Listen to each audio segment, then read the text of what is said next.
Hello, everybody. I'm Matt. And I'm Maggie. And we are? Hopefully Awesome. That's right, a positive place on the internet where we nerd out about all the geeky things we love. And today's geeky things, Maggie, what?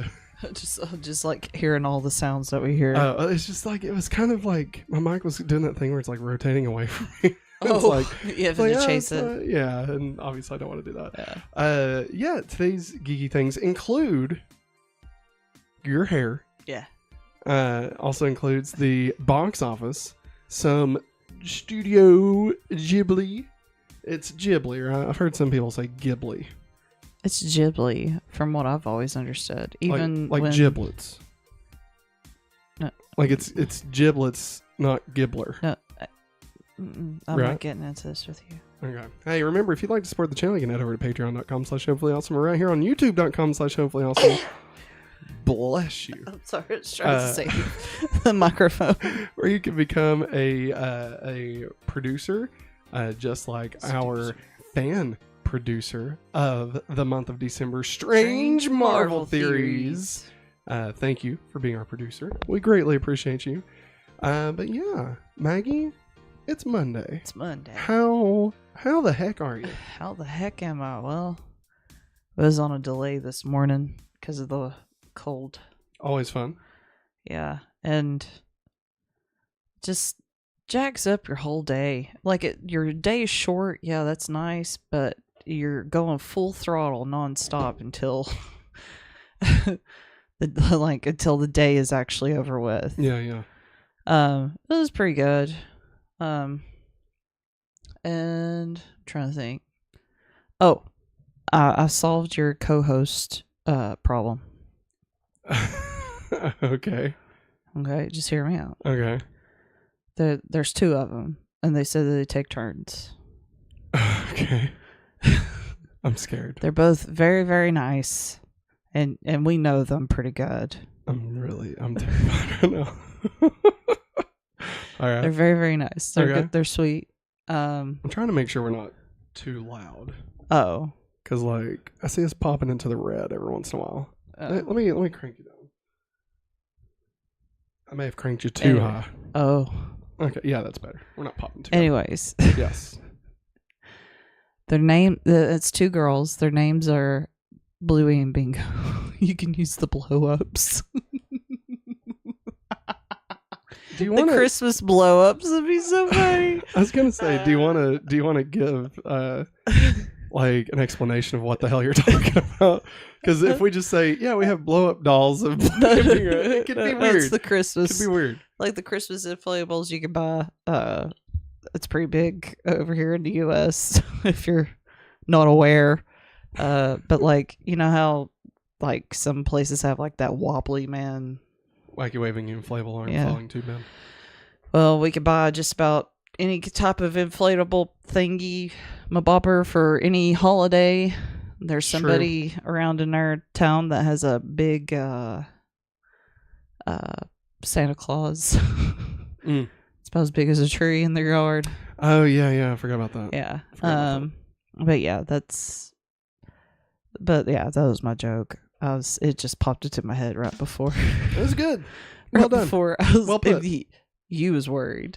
I was. I had no idea who the hell you were about to make me have to pretend like I'm okay with. I was like, who could it be? Your mom.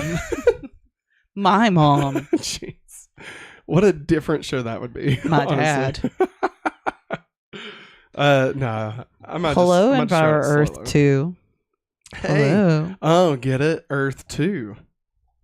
Enviro Earth 2. Does he live on Earth 2? I think you need to push a little bit. Not this? Yeah. Oi? No, towards us. Yeah. Yeah, there you go. Yeah. Something like that. Anyway, hey everybody. Before we get too far into it, we actually have a fun thing that we're doing on our community tab right here on youtube.com/hopefullyawesome that we're posting twice a week for right now.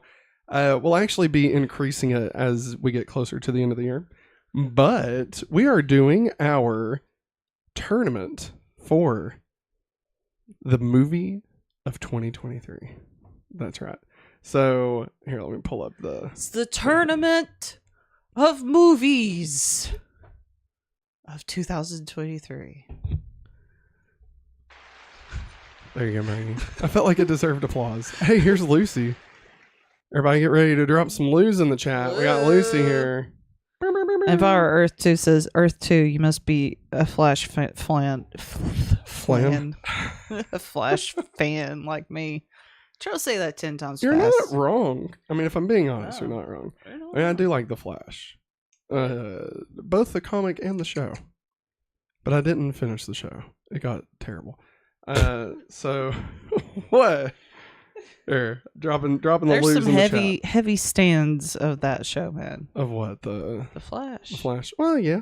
So anyway, like I said, we are doing our tournament of the 2023 movies. So far we've had 2 polls go up. Basically, the way we're going to do this is we're doing it in release order. We're going to whittle it down. So the first poll was January versus February. Next poll is March and April. And then this Thursday will be May and June, followed by July and August, September, October, November, December. Okay. So on Thursday last week, the options were Megan, Knock at the Cabin, Ant-Man and the Wasp, Quantumania, and Cocaine Bear. We've had 597 votes. Ooh. Who do you think currently is in the lead? Technically, they can vote on this until we close it down. I would like to say Megan. Okay, Megan has 22% of the vote. What? Ant-Man and the Wasp, Quantumania, is currently at 46% with the number 1 spot. Cocaine Bear at 24%, and Knock at the Cabin, which was my pick. I like that one. 9%. Oh, I'm shocked that Ant-Man and the Wasp Quantumania is like Me leading too. the pack out of That's that. why I said Megan, because it was so people made memes out of it left and right. I almost wonder if like people are picking the worst ones They might just be. to mess with people. Lou, don't mess with the chat. And then on Sunday we posted the second round, and so this was March and April. The options were Creed 3, Scream 6, Dungeons and Dragons, and the Super Mario Brothers movie. Super Mario Brothers. 449 votes so far. Yeah. 63% the Super Mario Brothers movie. Second place is Creed 3, followed by Scream 6, followed by Dungeons and Dragons. Gotta give Dungeons and Dragons a chance. Now, do I think either Super Mario or Quantumania is going to win Film of the Year? Not really. I mean, Super Mario maybe, but I don't know. I think especially once we get to like Godzilla -1 when we do the December poll, like Barbie. Yeah, and Barbie, like, you know, that could be on there. Beast Wars, you know, all kinds of fun stuff. So definitely keep an eye out for that. Like I said, it's on the community tab. We'll be posting it every Thursday and Sunday until we reach the final week of the year, where it will be basically every other day. We'll be ranking all the way up till January 1st, 2024, where we will be talking and confirming what is our audience's favorite movie of the year. Barbie. It's going to be big. It's going to be real big. Barbie. But Aquaman 2. Oh man, you know, we watched Aquaman over the weekend. Yeah. Interesting. I forget, like, I remembered liking Aquaman. Yeah, we enjoyed it whenever we went to the theaters to watch it. Yeah. But like, I was sitting there, I was like, this is not bad. Yeah. No, it was actually stupid enjoyable. Yeah. You know? It was actually like really good. I was surprised. Eric came in as right around the time you said Beast Wars. He said, Beast Wars, I'm here. Good timing. He heard the call of the Beast Wars and knew he had to get logged in, you know? Beast Wars. But yeah, no, we watched Aquaman to kind of prepare for Aquaman 2 here in like, 2 weeks? Yeah. And man, decent movie. Way better than I remembered it being. Like, I remembered having fun. I just didn't remember actually enjoying it. And now, honestly, it kind of makes me excited for the new one. Yeah. Might actually be good. Maybe. Will the DCEU go out on a high note? Probably not. But maybe. It might. Anyway, Maggie, let's get into news. It's time for the news. Good news, everyone. All right, everybody, welcome to the news. Where you going? Lou, good Lord, what are you gonna do? Just jump off. You wanna change your background for us? Oops, sorry. It's okay. Apologies. Hey, no worries, dog. So speaking of dogs, I think she's leaving. Okay, everybody, say bye, Lucy. Say bye. Put your Lous in the chat. She's got a beautiful purple polka dotted sweater. Aww. All right. Where am I? I'm apparently not playing the right video. I had the wrong chat pulled up. Huh? I was on I think I was on our Godzilla -1 Wow. review. Yeah, I was like, man, Now, somebody left a comment on this 3 Earth, months ago. you're going to find us very interesting because, well, we enjoyed the Flash movie. So there. It's true. I just don't like to open that can of worms. Yeah. That's why. That's why I didn't. So mention right it. now, I'm putting the lid back on it, buddy. So Yeah. No, it's. save it for another day. we really enjoy it. We have our review up for the Flash. If I'm smart enough, I'll actually in the post show I'll go in and add like a little card up in the corner. But you can go check that out if you want to know our full thoughts. I think we talked about it for like an hour. I think. Yeah. Like we really enjoyed it. Yeah. So yeah, you can definitely go check that out after this show. Yeah. Like I said, lid's on it. The lid is on. No more. The lid is off of the weekend box office. So, Jesus, I'm sorry. No, it's fine. I'm not used. So sorry, everybody. Matt cranked me up a couple of notches. I was watching the playback of Super 90s, and like it was. You sound this. Yeah. Like, oh my gosh. I was very tired. No, it's fine. It's just now. It's like like. Well, I ate that icy pop. Listen, don't sleep on those. And the ice cream popsicle aisle, the things that are made by Icy in those weird tubes, they're so good. And not like horrible with the sugar or anything. That's what's crazy to me. Eric in the chat says, and you guys even got the bat wing from that Yeah. movie. Yeah, we did. Yeah, we did. Our little girl saw the box. She's like, what's that? She really wanted to get into it. She was very, very interested in it. So, via Box Office Mojo, the numbers and discussing film, number 1 at the box office this weekend, new to the box office, is The Boy and the Heron. I'm pretty bewildered at this. Like, don't get me wrong. Does it deserve it? Absolutely. But like, just never in a million years did I think a Studio Ghibli movie would open number 1 in the U.S. box office. Yeah. Now, granted, it is a low box office this weekend. Yeah, it is. It is. But still. This is... I mean, I was amazed by... Well, I won't get into too much detail, but like at our movie theater, I was shocked at how many people were in there. Yeah, it was pretty packed. I mean, I want to say it was basically sold out. Yeah. And not even that, but just like the different types of people that was there. I mean, there was people our age, there's people younger than us, there's people a lot older than us. Like, I wasn't expecting like all the different, just the wide variety of people that were there. It just is kind of surprising, especially around where we live. Like, not really known for. Yeah, I've only bumped into with anime, since I've started my job, there's only been like a few kids here and there that knows who Totoro is or Ponyo and stuff. Yeah. Because I had a lo-fi Ghibli nice playlist going, and they use a picture of Totoro. I love Totoro. One of my little boys went, Mrs. Bryant, I know what that is. And I'm like, well, what is it, buddy? He's like, that's Totoro. That's awesome.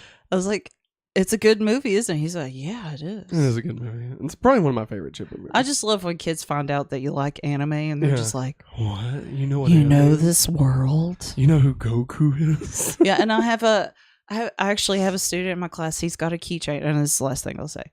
He's got a kid Goku keychain on his book bag. Wait, like from GT? I guess the regular Dragon Ball. Yeah. Yeah. But like, I always stare at it. I was like, one day I'm gonna get that keychain, buddy.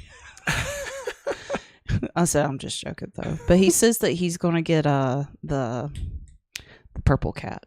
I can't think of his name. Beerus? Yeah, he says he's looking for a Beerus one. I hate that I know that its name is Beerus. Yeah. I don't know. I didn't think that.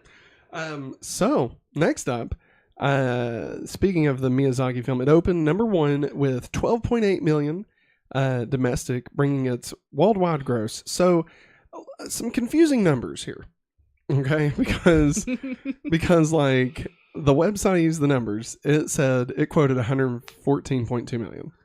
Yeah. Wait. No, never mind. That's not confusing. Never mind. Oof. I was getting the Boy and the Heron and Godzilla -1 mixed up because it just passed 50. And like discussing film through, like, posted a post about that, and I was like, oh, I need to update it, but then I was like, oh no, it says 48. That's probably what it was at the end of Sunday. So yeah, my bad. Never mind. Not confusing numbers. So Boy and the Heron has already grossed 114.2 million, which it's been out in, at least in Japan, if not other markets, for a little bit. But it just released in the US, obviously. This is the first Miyazaki film to open at number 1 in the US box office. The highest opening weekend for Studio Ghibli, period. Highest opening weekend, period. Hope that 4th retirement did you well, Miyazaki. So the top 5 openings, just to give you an idea of how wild this movie is. And number 5 is Spirited Away in 2002, opened with $449,000. Spirited Away live on stage in 2023, that was this year, opened at $702,000. Yeah. Number 3 is Ponyo, opened in 2009 with $3.5 million.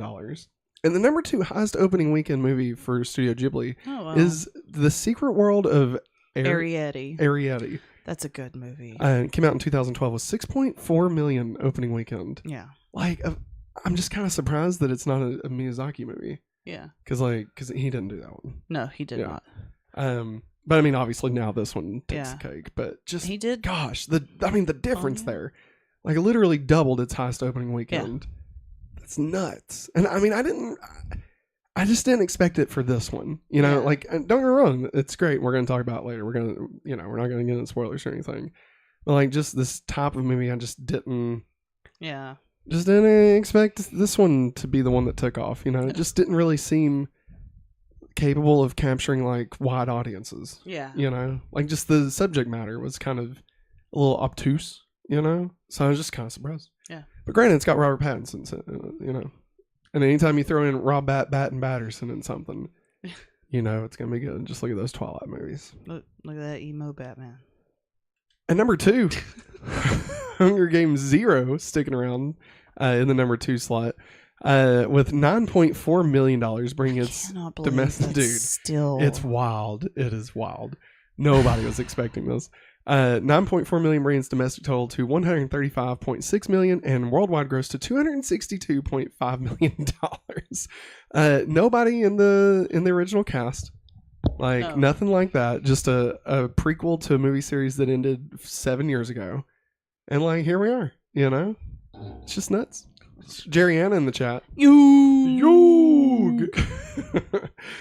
Number 3, sticking in the number 3 slot, Godzilla -1 adds an additional $8.3 million, bringing its domestic total to $25.3 million and worldwide gross to $48.3 million. But as I said earlier, it's already grossed the 50 million mark just with the additional screenings today. So it is only a 27% drop from last weekend. One of the lowest of 2023. 27% drop. No, that's good.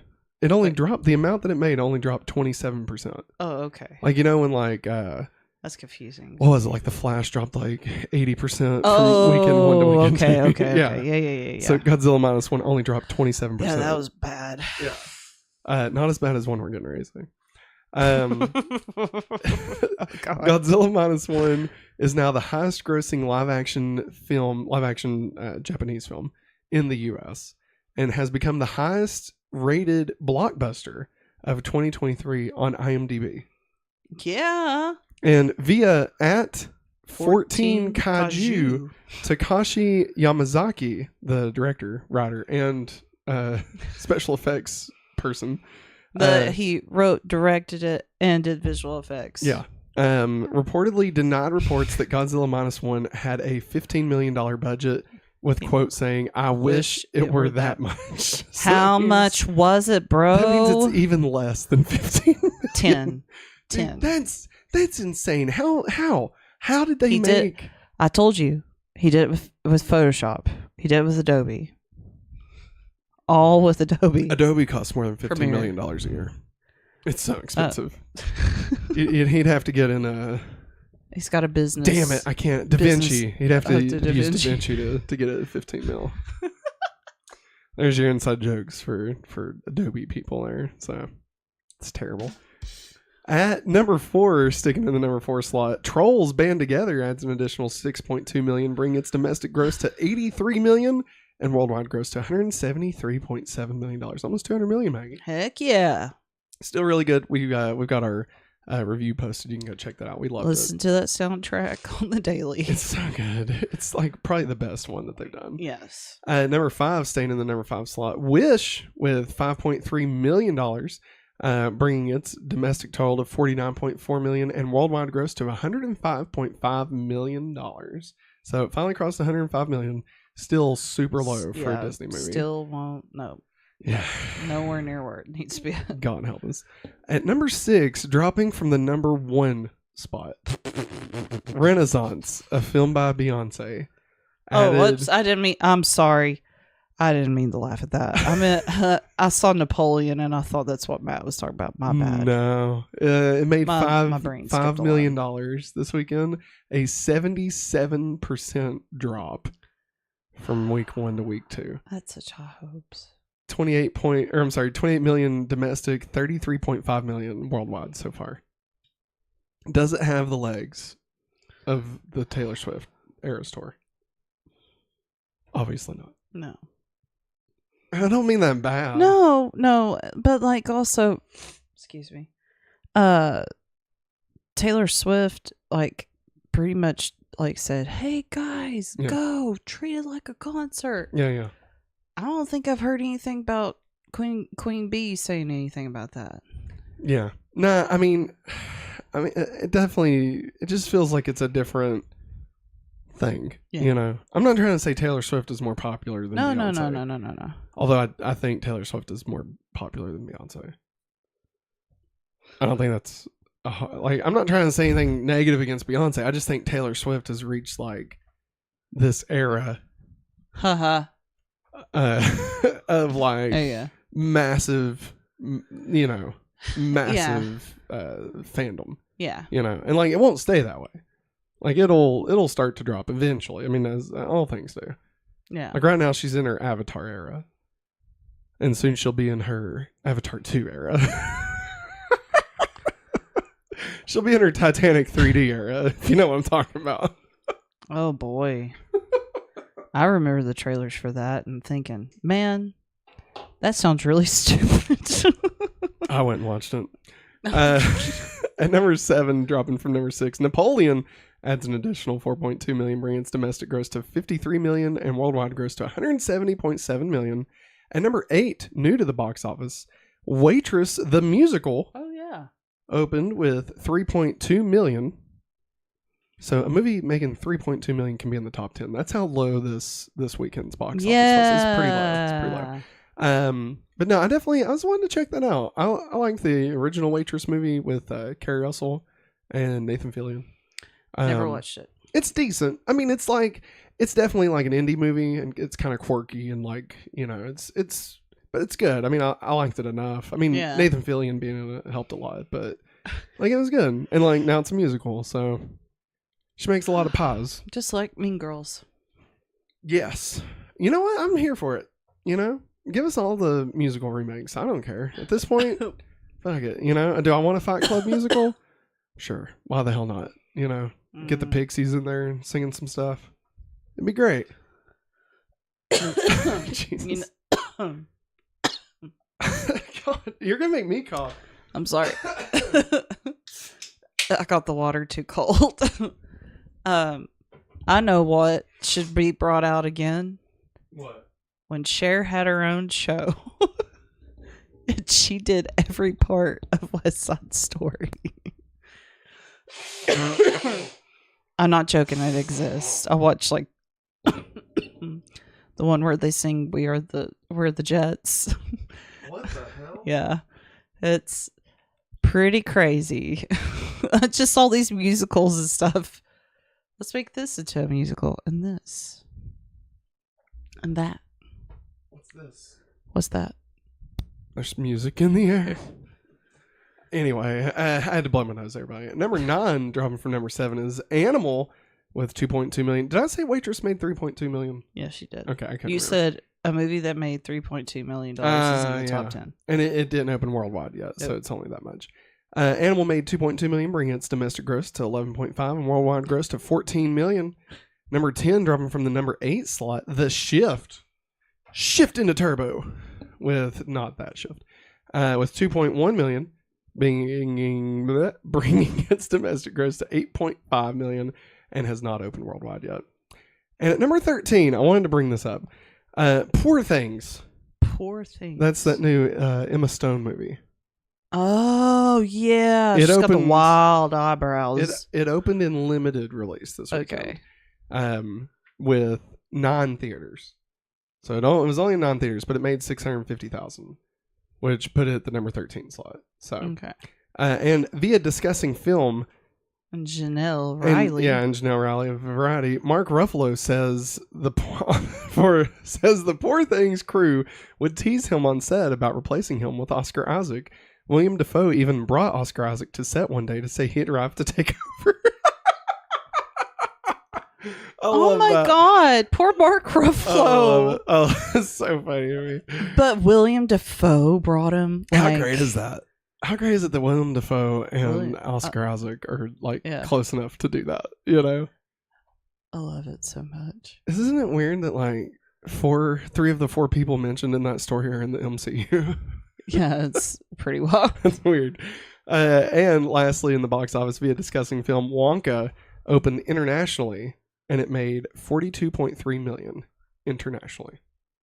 So it opens this weekend. We actually had Eric in the chat. Eric says, will it take number 1 spot? I think it will. I think it will, I think it will. I don't think it'll be hard for it to. I mean, especially given, Boy and the Heron made like 12. I could see Wonka making 20, 30. Yeah. I could see it doing pretty good. Especially, when does Christmas break start? Whew. Is that next weekend? Will kids already be on break? Next week. Depending on like what schools they go to and stuff. So, I mean, if they can get it'll have some legs for a little bit, but I mean, when does it open? Is it a Wednesday? Or this Friday? Yeah. There's a good chance, yes. I don't know, because like around here, some people still make their school systems go for 2.5 days. Yeah. Yeah. Womp womp. Wonk wonka. Wonka wonka. Wonka That was wonka. terrible. But yeah, that opens up next weekend. We'll actually be talking about Wonka on the next week's episode of the Hopefully Awesome Show, as well as some other stuff. Eric has a choice for something to become a musical. Oh, okay. Oppenheimer. Ooh, would it be an opera? Would it be an opera? Or would it be like, I'm just a poor boy, nobody loves me. I need to make a bomb. Wow. Good job, Maggie. I ever told you you're like the next generation's Wayne Brady? Thanks. I'm just kidding. I aspire to be him. I was going to quote Chappelle's Show, but I'm not. Don't. Maggie, any thoughts about the box office this weekend? It's pretty wild. I mean, we got 2 Japanese release films. Number 1 and number 3. I mean, that's pretty great. That's really honestly. great. I wouldn't have thought that. No.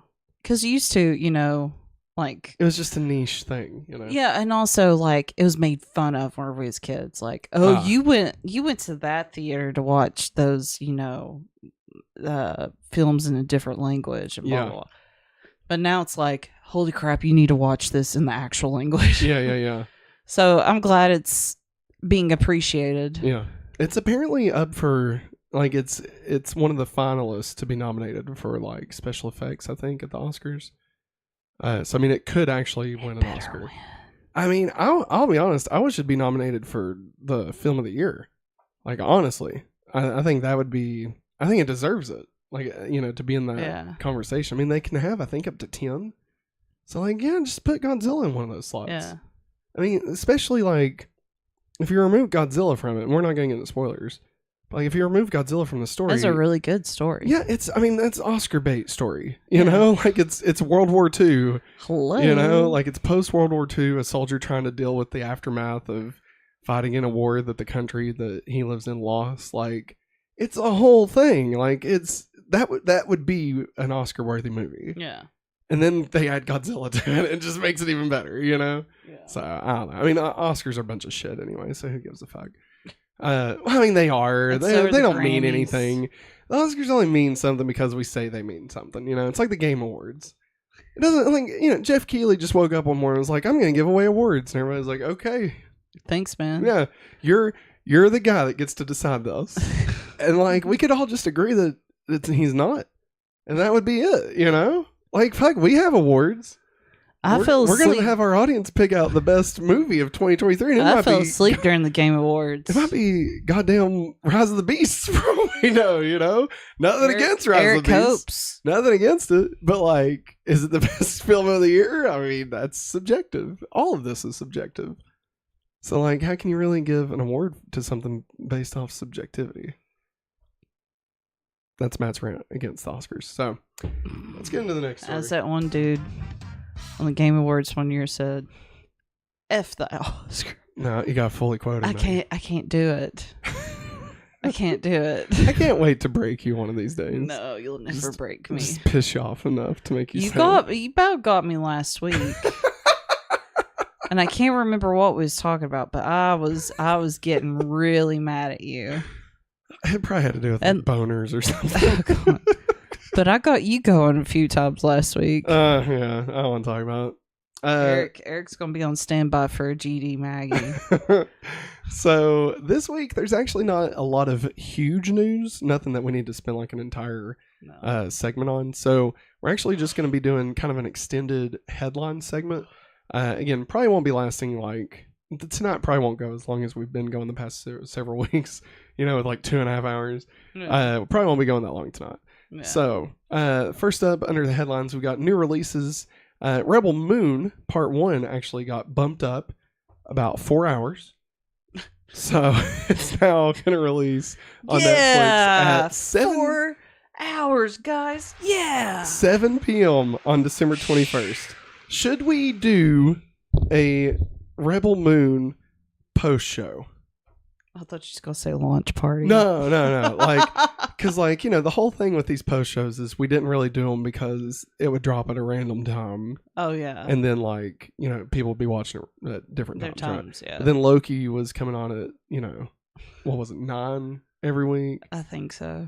And so, I mean, now Rebel Moon will be coming out at 7. So it's like, we could theoretically watch it and then do a post show.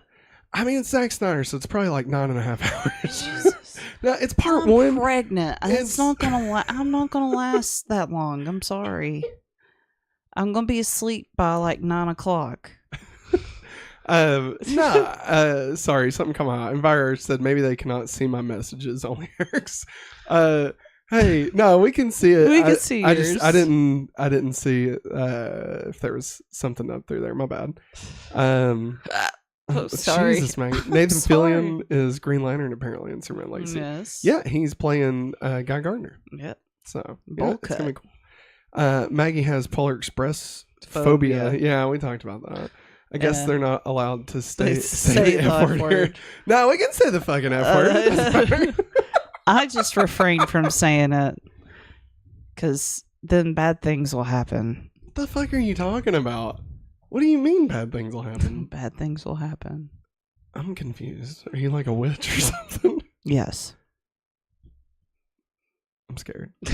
So let me ask you all. Let us know in the chat or in the comments if you're watching this later. But would you be interested in a Rebel Moon Part 1 post show? Is it live post show? Is that something you'd want to do?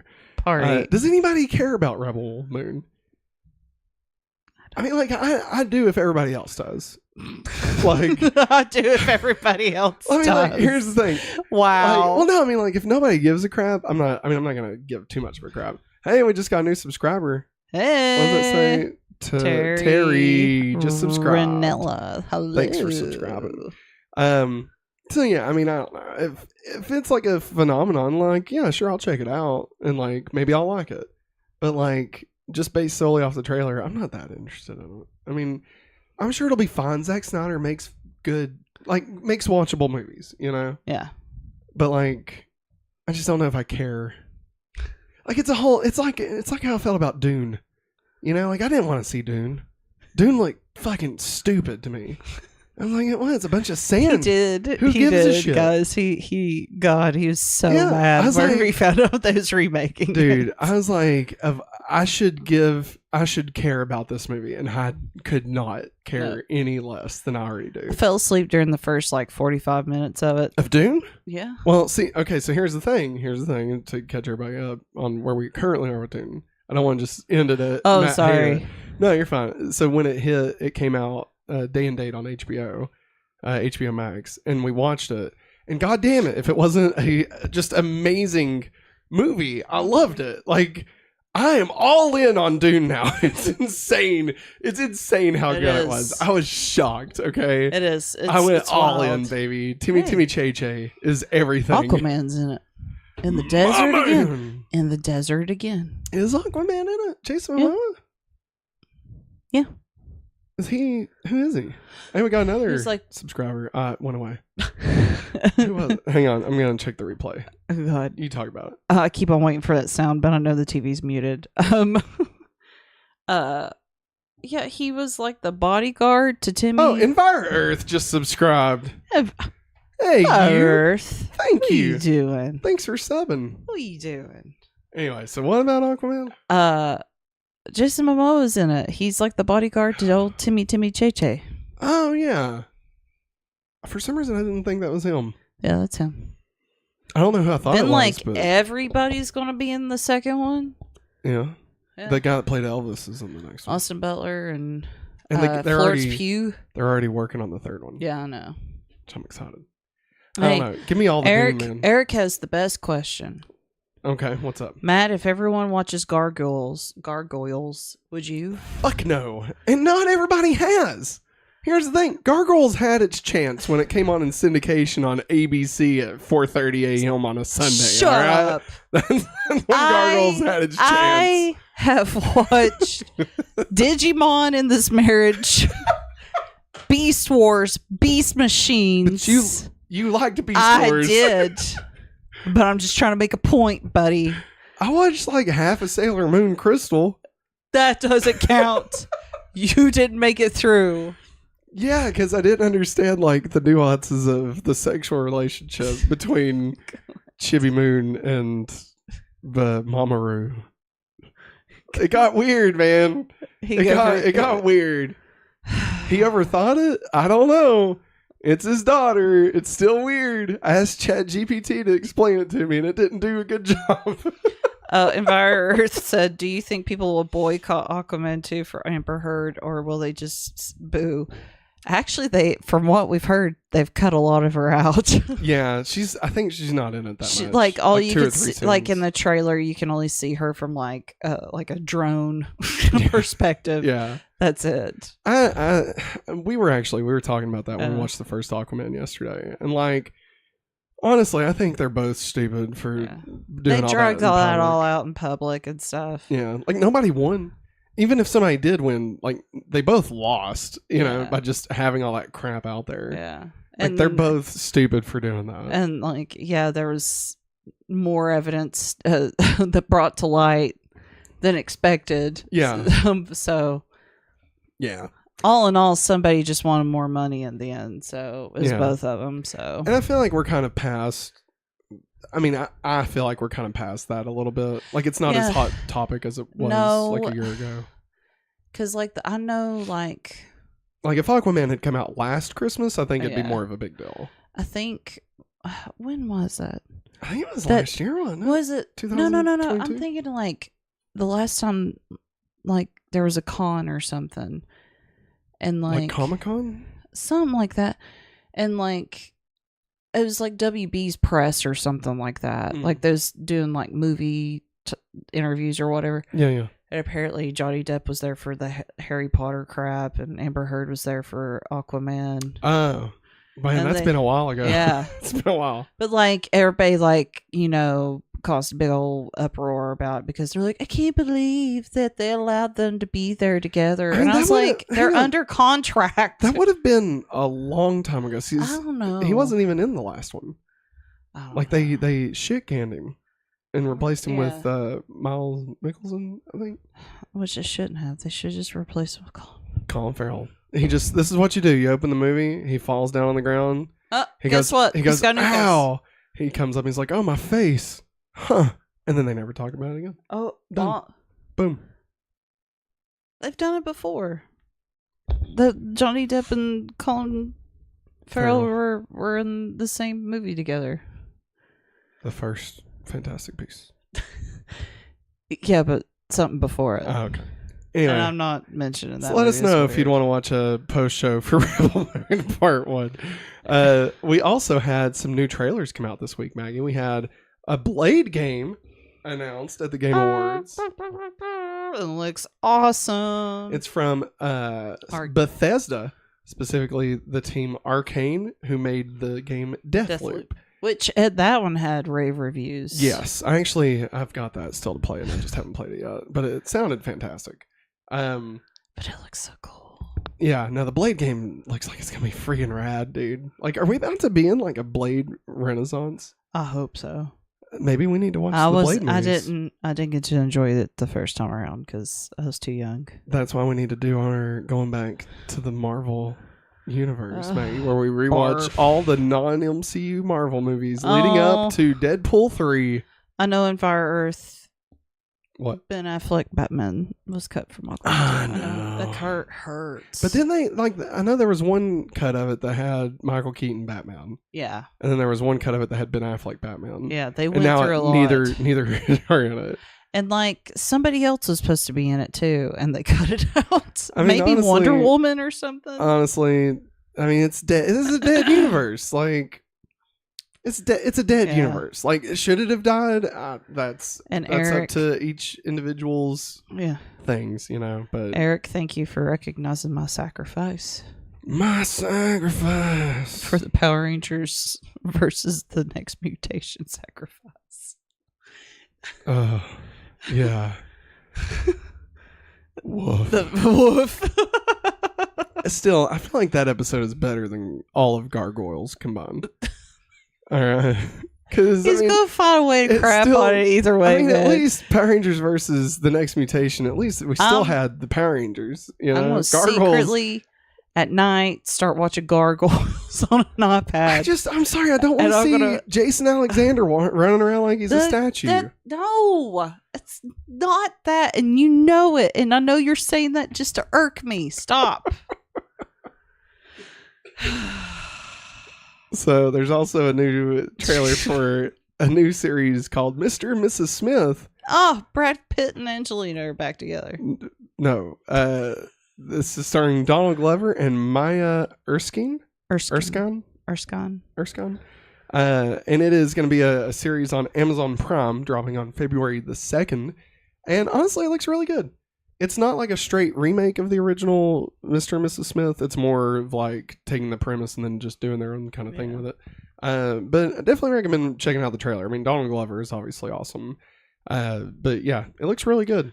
Him in that all white outfit running, I think it looks good. Donald Glover, he's the best. You know, I was going to say he should be in the MCU, but he is. He should be in Creed. I don't know. Like as a boxer? I don't know. I mean, don't get me wrong, he could, but like... He could be the robot. Moving on. We got some new Rotten Tomato scores. So, Poor Things, we talked about earlier, debuted with a 93% on Rotten Tomatoes out of 164 reviews. Wow. Yeah, 164 made 93%. Wonka, on the other hand, has 85% on Rotten Tomatoes with 89 reviews. What? That's just some weird maths right there. That sounds like it, What do you mean? 85% with 89 reviews. So out of 89 reviews, 85% of them say you should go watch the movie. That's how that works. I'm going to go watch it. Yeah. I want to listen. We both are. I want to listen to Timmy Che sing about chocolate. I want to see Hugh Grant. Oh my God. Apparently somebody in the special effects sent him a picture of a naked Oompa Loompa. Oh God. And he said it was the most horrifying thing he'd ever seen. Of course somebody'd send him something like that. Here's the thing. I fully expect to not enjoy this movie. Okay? Like, that's me going into the movie. That's how he was. I don't think I'm going to like it. But I also think that it's going to surprise me and that I will like it. So I don't know what I actually expect anymore. Best example of that moment happening when we sat down and watched The Greatest Showman. You all know how I feel about circus stuff. But goddamn it, if The Greatest Showman wasn't the greatest movie. All right. Hugh Jackman, Zac Efron. Show. Yeah. Dude, when those little kids start singing, I close my eyes and count, dude, ball my goddamn eyes out. I was on a plane. We watched it on the way back from San Francisco. And he couldn't. And I had to turn it off. I was like, I'm literally bawling my eyes out right now. Because those little girls. Can't do it. Those little girls. I was like, turn it off. Can't. I'm not going to. Before we had kids. I'm not going to be a 300-pound sobbing man on this plane watching little kids sing songs, okay? That will not be me. Not today. Not this time. And so we cut it off. Watched Langoliers instead. Enviro said, what happened to the Christmas movie with Chris Evans and Dwayne Johnson? It was supposed to be out this year, but might have been pushed back, lol. Oh, where he's like a hardcore Santa. Oh yeah, they might have pushed it back. Yeah, I don't know. I don't know. I don't know. Either. Maybe it died a horrible death. Maybe it was terrible. Maybe it went straight to Freevee. That's what happens a lot of times. Well, there's another one on the Roku channel. It has a weird name. The Weird Al Fossa story. No. Al, the weird the Al Yankovic story. It's a weird name. Anyways, Eric says Matt is afraid for having a thing for Demona, lol, and hey, Loki is in it and Macbeth. Wait, he's talking about gargoyles. Huh? Demona? Yeah. And wait, like Loki, like Laffy's son, or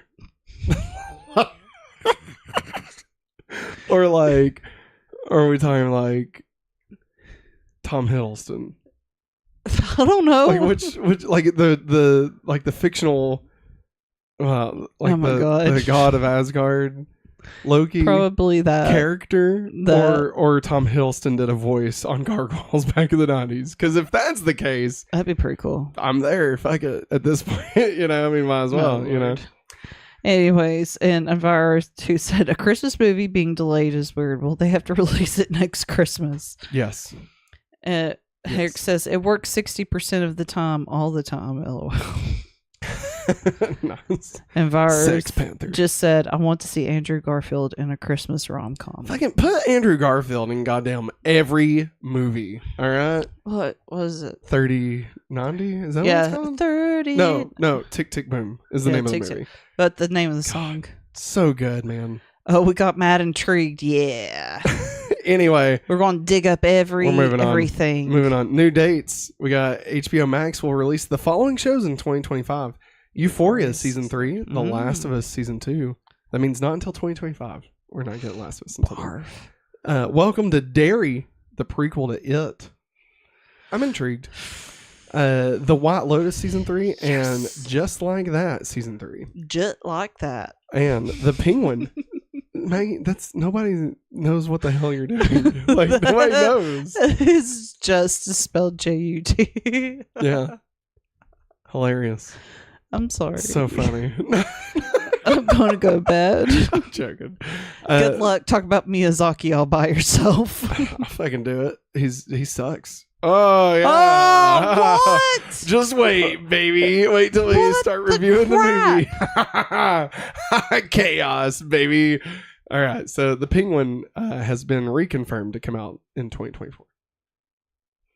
So there you go. Are you excited for The Penguin? Yes. I don't know. It's your boy Colin Farrell. I know, but like he's the mobster type. They should get Colin Farrell and Colin Firth and Colin Jost to make a movie together called My Three Collins. I always have to stop and think when I'm thinking about those Collins, like Colin Firth and Colin Farrell. No. I always have to stop and think. No. It should be called Calling All Collins. Oh, Jesus. Good. Oh, Lord, no. No. James. Shut up. They get James in it. Oh, my God. Nobody's going to understand that, Matt. Nobody. I know. That's what's great about it.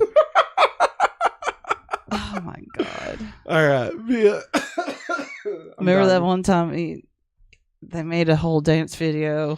Anyway, via discussing film / Lad Bible on TikTok, Timothy Chalamet calls Tom Holland the ultimate Riz master. Internet knows this. Zendaya knows this. Everyone knows this. End quote. Maggie, do you got the Riz? I am not saying that term because it's a Gen Z term, and I'm not sure if I'm cool enough to say it. He loves crackers. Ritz. Yeah. This is Riz. He's Matt. the Ritz master. No, Riz. He's doing that thing where like Tom Holland jumps into the vat of cheese and it's like. Did you know the ridges on a Ritz cracker can be used for cutting cheese? Yeah, I read BuzzFeed too, Maggie. I learned that from Jordan, the president of the fast food club. Oh shit, maybe that's who it was. Anyway, Maggie, Riz? Riz. What do you think? Riz, no Riz? Cap? All cap? No cap? On fleek? Winding up? All cap? Riz? Meow. Fritz? Meow. Mrs. Fritz? Meow. Okay. via Deadline, Sean Gunn has been cast as Maxwell Lord in James Gunn's DCU. He will be referenced in the background of Superman Legacy, but will appear in future DC projects. It's been rumored that he'll be in Supergirl. Yeah. Woman of Tomorrow? Is that what it's called? I think that's what the book's called. Yeah, I think you're right. Sean Gunn, for those who don't know, he was in Gilmore Girls, and he's also Kraglin in the Guardians movies. And he's Weasel. Also, he did the motion capture for Rocket. Yes. And he's done a lot of things. Yeah. Sean Gunn, he's good. He's good stuff. So I mean, it's just kind of interesting. We had Pedro Pascal play Maxwell Lord in Wonder Woman 84, and we're going from Pedro Pascal to Sean Gunn, and like nothing against Sean Gunn, but Pedro Pascal is daddy, you know. He's zaddy. And yes, I got him. God damn it, Maggie. All right. Via Deadline, the final season of Stranger Things begins filming in early January. So we were wanting to do like a Stranger Things rewatch podcast. Well, like we wanted to lead into the last season. Yeah. And like, no, I mean, I'm telling the audience, like, you know this already. Yeah. It's like but it's hard because they're gonna announce it and it's gonna be like in 4 months, and it's like we can't watch like, you know, if we do an episode a week. I mean, there's been like what 40 episodes. I think. So I mean, like, we need almost a year's notice. Well, right here, Matt. Here's our year's notice. But we want to watch MCU and All right. Digimon and Power Rangers, you know? And gargoyles. We got gargoyles to watch. Yeah, I hit the foot pedal a little too hard. Okay. Sorry. I was like, what? Fell. What? Let's see. Collins cubed, Eric says. Ooh. And Fire Earth, I agree with this. And Daniel Radcliffe and Elijah Wood should play brothers. I agree. They would be perfect. I feel like they played in something like Frankenstein or something. They might have. Like one was Frankenstein's monster, one was Frankenstein. Mm. I don't know if it was. Maybe. I think it was Daniel Radcliffe. I'm not positive about it. Eric says, my sling consists of a radical and word to your mother, Riz. You lost me, right meow. And he said, oh, there it is. GD Maggie. You got him with Zaddy. And Virus says, who else wants to see Daniel Radcliffe and Tom Holland in a movie together? I mean, yeah. Yeah, let's do Do it. it. Put Tom Holland in anything. Put him well, in anything. actually, I take that back because he's been in a lot of stuff that I didn't like. So, I mean, I don't know. He's a good You like the Spider-Man. weird eye? Make Daniel Radcliffe Harry Osborn. He has a good history with playing Harrys. Make him play Harry. Poor guy. Make him play Harry in the remake of Harry Carey? no, Home Alone. Home Alone. Oh my god. Marv. Hold still, Harry. Or he could be Harry the Bigfoot from Harry and the Hendersons.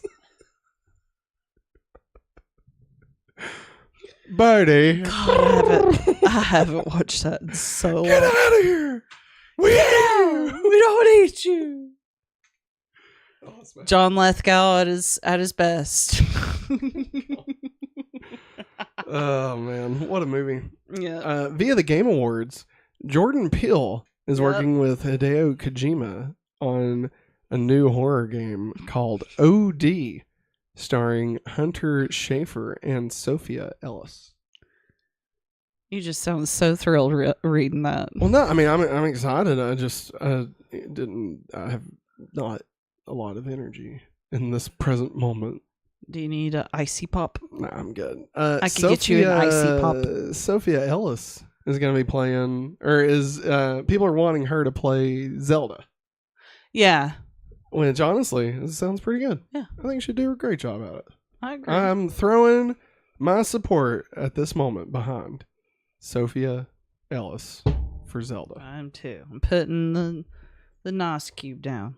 And Tom Holland for Link. I'm joking. I mean, whatever, if he would, but I mean, like, I don't know. I think it's gonna be somebody. No, I'd say Tom Holland as Zelda. What? What? Get Zelda Williams to be Travis! Zelda. What's up, my man? Travis. Bow, bow, bow, bow. Thank you for Thank you, the sir. super chat. Thank you, sir. Muchly appreciated. I was trying to make sure I don't see a message with it, so I hope you guys are doing well. Well, thank you, Yeah, Travis. We appreciate that. Man. And Virus, will you guys watch Grinch, Elf, and Polar Express? Like what, I just in love what how way? Like live? Elf, Like Elf. live? We will. I think we will. But What, like on our own time, or like, do you want us to stream it? Like, what do I mean? Wait, what's your I may need more context for you, Virus. Polar Express? I have to go through that heck next week. So, because there's a whole day at school planned around it. So, Yeah. Oh, hey, sorry, Eric in chat. I meant to bring this up. Oh, by the way, congrats on the merch. I'm definitely interested in getting a mic. Hey, thank you, Eric. And guess what, thanks. everybody? If you are live in chat, He forgot about your coupons. I did. Use code. I'm gonna put it in here. I'm live. I'm live. I am LIVE. For 10% off of your order, but only if you're live with us. Don't try and do it after we're not live, because maybe it won't work. It probably will, because I have to cut it off for it to not work. So I'm gonna say don't do it, but if you try and do it and it works, then I guess you pulled one over on me. You should probably do it just to show me what's up. You know, just to prove me wrong. Just to prove me wrong. Travis Mitchell says, after seeing Del Toro's Pinocchio, I kind of want to see him do a Zelda movie in stop motion. Oh my god, that would be nuts. That would be good. He would be able to do like the Bogoblins very well because Del Toro's insane. Yeah, man. he is. Enviro says, you guys don't like the Grinch? In what way? like which Grinch? Did I miss something? Was you talking shit about the Grinch again? I don't think so. I don't like the Jim Carrey Grinch movie. And like the new one's fine. I'm an OG cartoon. I like the OG mean one. Like Mr. Grinch. I'm planning on celebrating Grinchmas next week. Bastard and smelly old bitch. Good God. And barbecue sauce.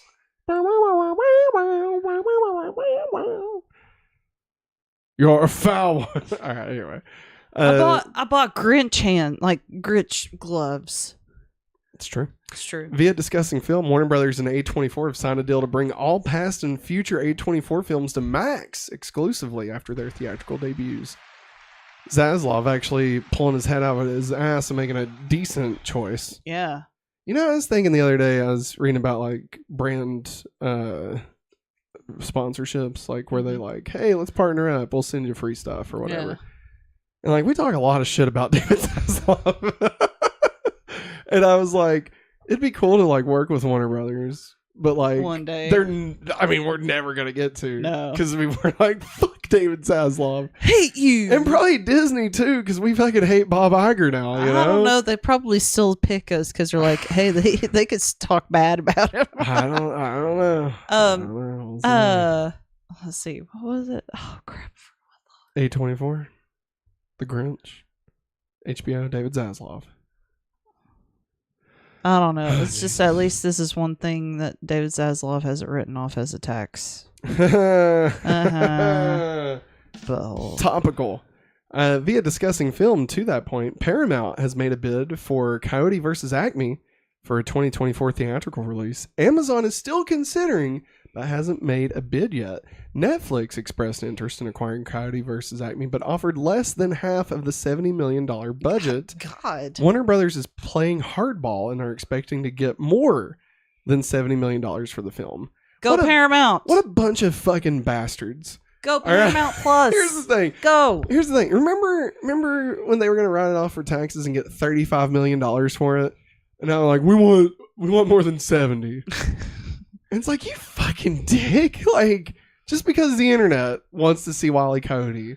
Yeah. You know what? Fucking dick. God. What an ass. You missed the boat on this one. He doesn't. David Zaslav doesn't deserve it. No. You know, here's what I say. Make it a tax write-off. And then let the government release it. Yeah. There you go. But you have to... Hey, government. Release you have to go to your local library and sign up for a library. You have to rent one book.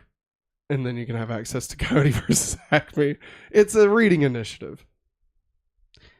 That's not a bad idea, Matt. And like, it really isn't, right? Like, and you can, like, if you are signed up with a local library, you have access to their movies. More than a hat rack, my friends. Because sorry, I'm getting to that part of my pregnancy where I can't breathe. You know, little feet pushing my lungs up. But my sister-in-law used to do that a lot. Instead of, because that's when you could still rent movies. And she went to the library and rented. I used to do that. Checked out stuff. I would rent documentaries and graphic novels. That's how I read the Marvels the first time. And The Death of Captain America. It's through my local library. So anyway, what else we got here? Another headlines. We got via Discussing Film, Andrew Garfield on if he gets upset when people prefer other Spider-Man. He says, quote, "I'm 40 years old. If you love me, fine. And if you don't love me, it's your fucking loss." I added the fucking. Yes, he didn't actually say that. I agree. He's great, man. Andrew Garfield, best Spider-Man. Yeah. Maybe. Most positive Spider-Man. Underrated. He is underrated. I like him better than Toby. I don't know if I'm ready to say I like him more than Tom Holland. I mean, I like him. It's okay. Here's the thing. It is the David Tennant, Matt Smith dilemma. Okay, because I love David Tennant, but the writing during Matt Smith's years was better. Okay, so like I love Andrew Garfield, but the writing during the Spider-Man MCU stuff is just the best Spider-Man. Yeah. So it's like, how do you put Andrew Garfield in the MCU? Now you're playing with portals. Make him Peter B. Parker. Via Time magazine, Taylor Swift is Time's Person of the Year for 2023. I love the cover with her and her cat. That one's my favorite. I didn't forget Christopher Eccleston. He forgot us. He did. He wasn't good. Wait, which part? Christopher. Like as the Doctor? I didn't like him as a Doctor. No, the thing that pissed me off about Christopher Eccleston is they were like, "Hey, man, we're celebrating 50 years of Doctor Who, and you were 9. You were part of it. We want to get all the living doctors back. Like you were part of it, man. Why don't you come back? Yeah. We want to do one shot where the War Doctor, regenerates into you. Right? We're gonna close that hole. Come on back." Yeah. And he was like, "Fuck you. I'm a dark elf now." I'm being taken seriously. Fuck you. I've been on Heroes. Good for you, buddy. I don't know. Like, just what kind of fucking ponce won't come back for something celebrating 5 decades of television? Okay, it's bigger than him, and like he was like, "Nah, fuck it. I'm too good for it." God, what a dick! What a dick! Travis Mitchell said, "I only remember Christopher let Lego my ego son as Destro in a G.I. Joe movie." Man, you killed him, Travis. Good job. You killed him, man. Oh my God. You killed him, Travis. God. Also, he said, "I like Andrew more than both personally. Andrew had the worst movies, but Andrew had the most visible growth between his films over the others." I see that. I forgot he was in G.I. Joe. Okay. That's wow. Well, bravo. First off, bravo. Second off, no. He didn't have the worst Spider-Man movies. Spider-Man 3 is worse than both Amazing Spider-Man movies. That is true. I mean, I would even say Amazing Spider-Man 1 and 2 is better than Spider-Man 1. Have you watched Spider-Man 1 recently? Matt, we tried to watch it on the 4th of July when we was dating. That's right. How'd that go? We made out instead. No, we didn't. We was at my parents' house. No, we did not. My mom came to us. She's like, "Oh my God." I know. She said, "Oh my God, y'all are watching this movie?" I just thought it'd be funny. No, like, I don't know. It's we did watch it. We watched it before the last one, No Way Home. We rewatched all the Spider-Man movies. They're not great. Tobey Maguire movies aren't great. Spider-Man 2, not as good as it used to be. I'm just gonna say it. It hasn't aged well. And I feel like Andrew Garfield's movies, like, yeah, they're a bit whatever, but like the heart is so much stronger in the Andrew Garfield movies. I agree that Andrew was screwed by Sony and Virus. Oh yeah, God, absolutely, big time, absolutely. I mean, who the fuck hasn't Sony screwed over? You know what I mean? God, man, they're just as bad as WB. Worse. Spider-Man 3 gave us Bully McGuire. That is true, Eric. I take back everything I just said. You're right. You're absolutely right. Spider-Man 3 is the best one. Nah, I don't know, man. I don't know. I feel like Andrew Garfield's Spider-Man character, to me, is is like a much better version of Spider-Man himself, like the character, and like the love between him and Gwen is so much more believable than like the Tobey Maguire Kirsten Dunst stuff. Yeah. And like Tobey Maguire is just so goddamn depressed because he has superpowers. He's the saddest Spider-Man. And it's like, God damn it, like you can swing from a thread, you know? Like, I don't want to feel bad for you. You don't run out of webs. Like, can his life just, I know there's the Peter luck, okay? I know there's that Parker luck stuff, okay? No, Uncle Ben's always going to die. I know things are never going to work out for Peter. I get it, okay? But like, God damn it, I shouldn't want to die just because this dude can do amazing things, you know? Yeah. Like, I hated life. It's like, damn it. Like, can I just enjoy the fact that this man can climb walls? You know, can we not just enjoy that for a little bit? No. You know, never. Yeah. I mean, don't get me wrong. The Electro stuff is terrible. And the Green Goblin. I just holy fuck. I just love the fact that Oh Jamie Foxx got a chance at it. And no, and I'm talking about Green Goblin in the second. I know. Amazing Spider-Man 2. I just want to be clear about that. But we did also get Paul Giamatti as the Rhino. Oh man! What good times! What a movie! If you haven't heard, what a time to be alive! If you haven't heard about what would have been Amazing Spider-Man 3, everybody, once you're done watching this, look it up. Go look it up. All right, it was insane. They were gonna bring back Gwen and the Sergeant, Gwen's dad, from the dead. Dennis Leary? Yes, because Peter was going to find out that his blood could resurrect people. Okay. And like Norman's head was in a jar, and like he was going to be brought back. Christopher Lee, is that his name? Is it? No, it's not Christopher Lee. That's Count Dooku, isn't it? Let's say that's Star Wars, baby. No, the guy, maniacal laugh. That guy. Oh, I can't think of his name. But anyway, like he was gonna come back, and he was gonna be like the big bad. He's gonna be the big Green Goblin. I guess he was gonna be like the mutated Green Goblin from like Ultimate Spider-Man. Yeah, it was gonna be nuts. It's gonna be nuts. And Gwen was gonna be. I think she's gonna kind of be like Venom. Yeah. Like she's gonna be like a version of Venom. I think is what they were going for. Gwen. That's probably what it was called. Spider blood. Here's all I'm saying. In Secret Wars, all I want is just you bring back Emma Stone and you make her live action Spider-Gwen and she gets together with Andrew Garfield's Peter Parker. Okay.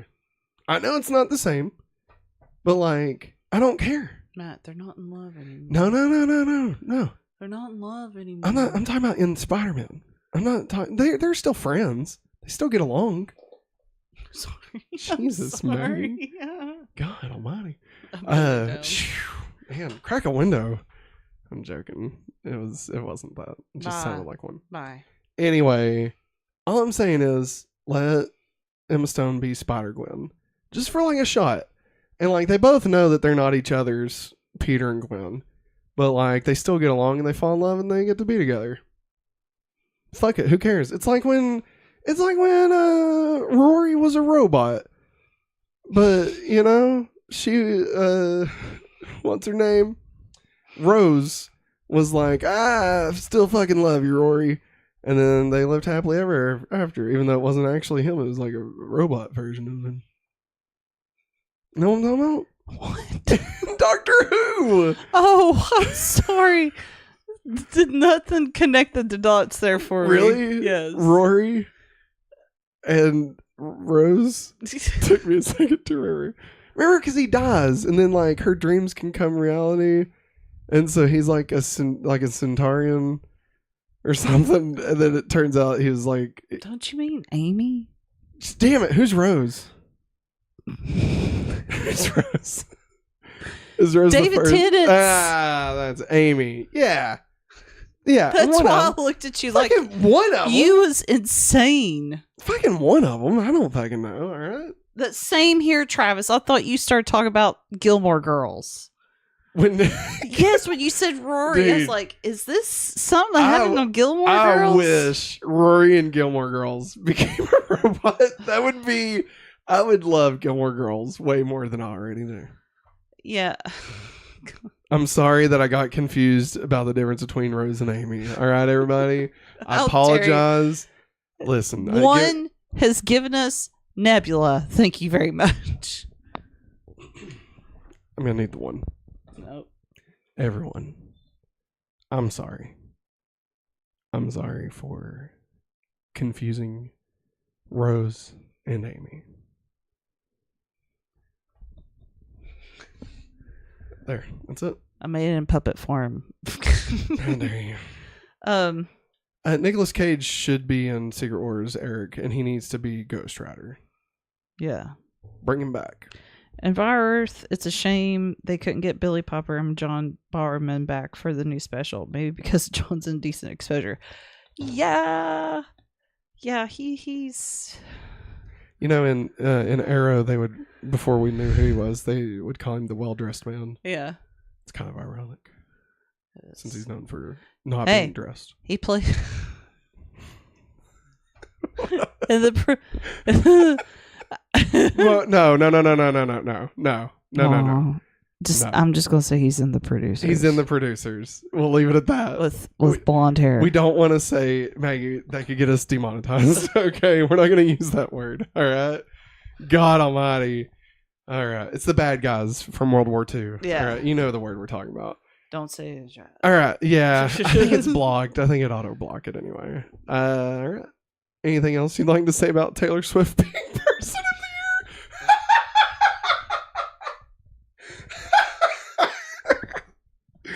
Oh my God. No. I love how I was like, we're not going to go that long. We don't even have any news stories. And it's 10:30. And we haven't even talked about fucking The Boy and the Bird or whatever the fuck it's called. The Boy and the Heron. All right, let's get to it. The Boy and the Heron. God. The Boy and the Heron. Miyazaki's latest from Studio Ghibli. His Hideo Miyazaki. They are back. Hideo. You said Hideo. Hey yo. I was thinking Kojima. I'm sorry.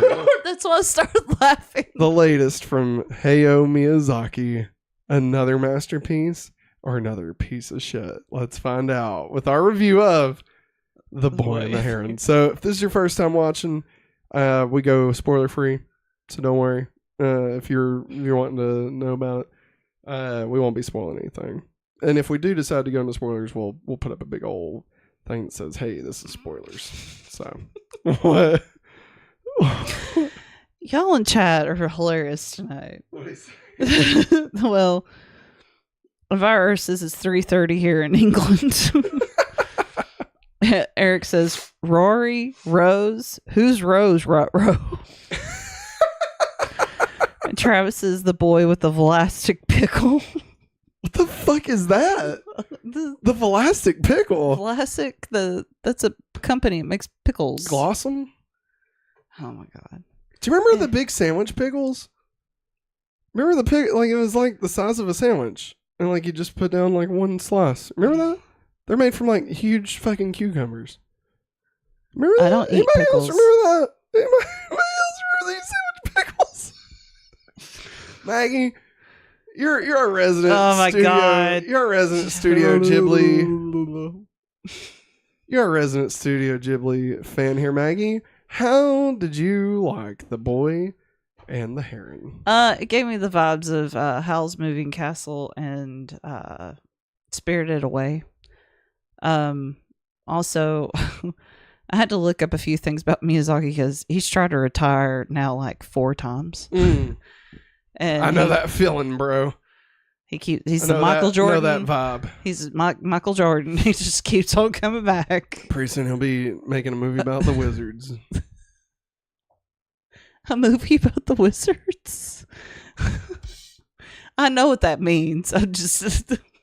That's like the most random fact. Anyway, he's... Hayao Miyazaki is 82 years old. He's made... Wow. Yeah. He helped you mean the bad guys from Jojo Rabbit? Yes. Wait, are we the baddies? Yes, you are. Yeah. Anyway, Matt. Yeah, Anyways, when Matt goes high pitched, he sounds exactly like the boogeyman in the real Ghostbusters. All right, Maggie, come on. Tell me more. My ears are bleeding. So how did you like... What's your favorite Ghibli movie?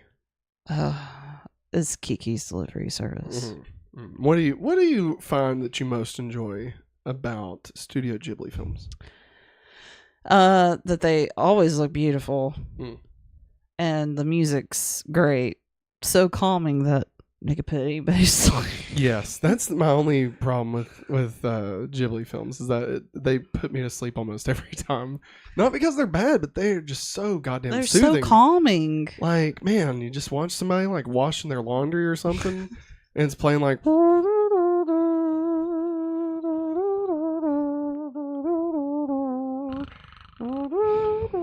Yeah, it plays Married Life. Married Life from Up. By Michael Giacchino. But it's the Mia Mike connection. Oh my god. Anyways. That's the worst joke I've ever made. This movie, it's pretty wild. It reminds me a whole lot of Spirited Away and Howl's Moving Castle in the ways that the story, yeah, like you're like, oh, okay, everything's normal, and then supernatural crap starts happening, and you're like, things get weird. Yeah, especially the bird. The bird gets really freaking weird. And that's Robert Pattinson too, so it does not sound anything like Robert Pattinson. I love when they do stuff like that though. It's good. His face freaked me out. Yeah. It was weird. Yeah. So like, did you enjoy the film? Yes, I did. I highly enjoyed it. Would you say, like, if you take your favorite Ghibli films, like if you took all the Ghibli films, put them in ranking order, I'm not asking you to do that, but if you did, would this be in the top half or the bottom half?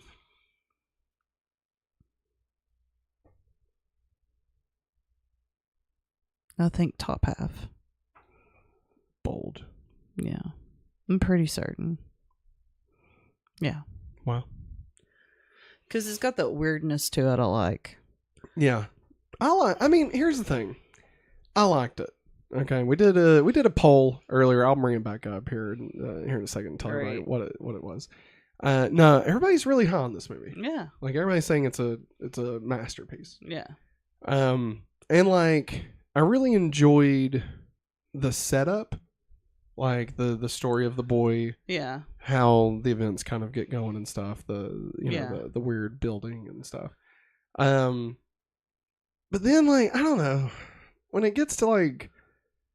I'm trying to say spoiler free here, but like when the weird supernatural stuff starts, yeah, I just got really confused, and like it always happens to me with these movies. Like I just get confused, and I'm trying to find my bearings in this world. And like that's the thing is it's supposed to be abstract. Yeah, like it's not supposed to be based in any kind of reality. And that's how Howl's Moving Castle is. Yeah.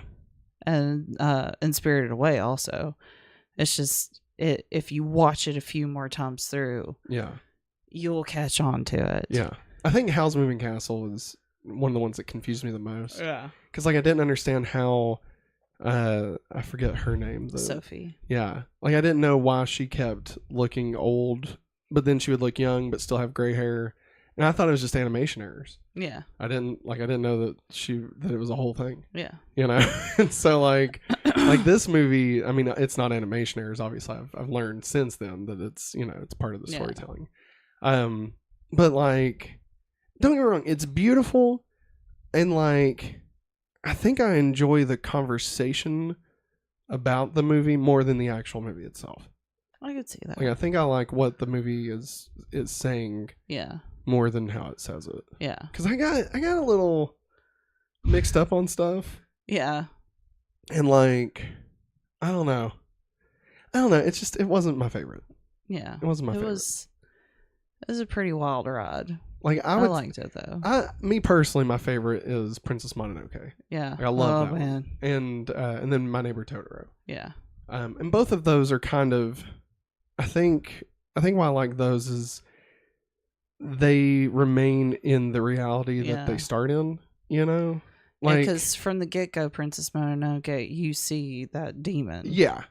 Like, And that is the world you're in. That is the world you're in. Yeah. Because that was the first Studio Ghibli film I watched as a kid. And it was on HBO. Awesome. And it's awesome. And I remember my dad and I watching it. Yeah. And like just me and him just be glued to the TV. But like, yeah, that world set up from the get-go. Yeah. And like My Neighbor Totoro, granted, Totoro himself is fantastical. Yeah. But like that's the only element. It's almost like E.T. in a way. Yeah. Like you're not really living in Totoro's world that much. Yeah. Whereas something as like Ponyo, yeah, like that, I don't really care for Ponyo that much. It's just I think it's beautiful to watch. Yeah.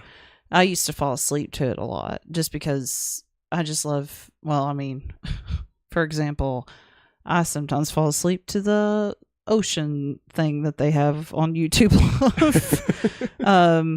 It's just something about the ocean. I find it calming. Yeah. And just how they animated Ponyo in such a way, it's just like, especially when you go underwater, it's calming. I think honestly that's the reason I don't like it. It's because the art style is just so different. It is. It's very different. Yeah. And also, I just love the fact that Ponyo's dad is Liam Neeson. Yeah. I love that, and the mom's Kate Blanchett. So yeah. I think I always loved that.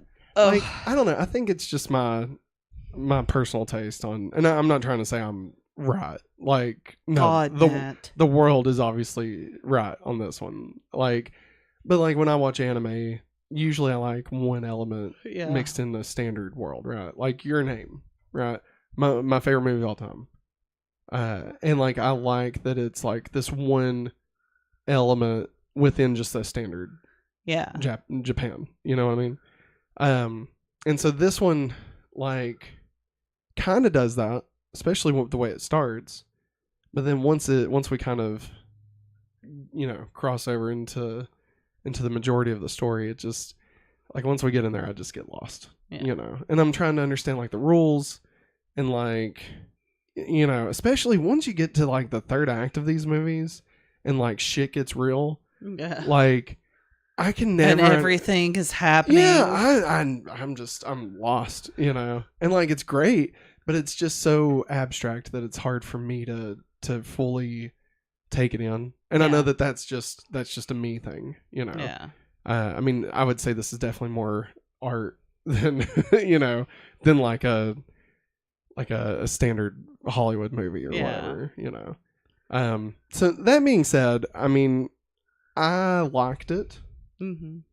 But like I wouldn't say that like I loved it or anything. Like if I was gonna recommend like a Miyazaki film, like this wouldn't be the first one I'd go with. Yeah. And it probably honestly I doubt it would crack the top 5 for me.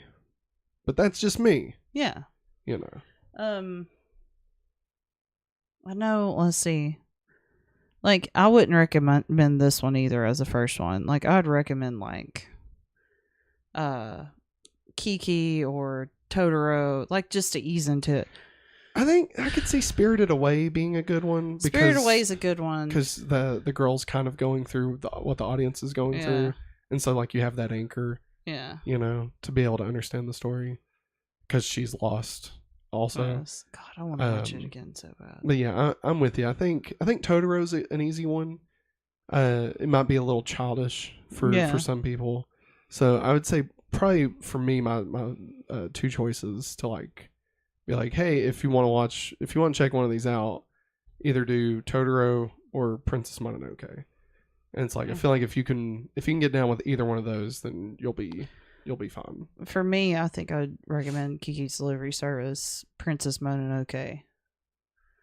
I don't know. I feel like Spirited Away, just to me. It is weird. It's really very weird. I think but I feel like it's weird in like a Wizard of Oz way. You know what I mean? Yeah, but I don't know. It seems like with Kiki, you immediately know she's a witch. Yeah. And like it's not too crazy. Yeah, you know? That's true. That's a good point. So it's a good way of easing into it. Yeah. Then you get Princess Mononoke, and you already know from the get-go there's demons and stuff. Right. And it's So like you're- feudal Japan. And, Yeah, you know, samurais and stuff. Yeah. And like that's a good way of getting into it.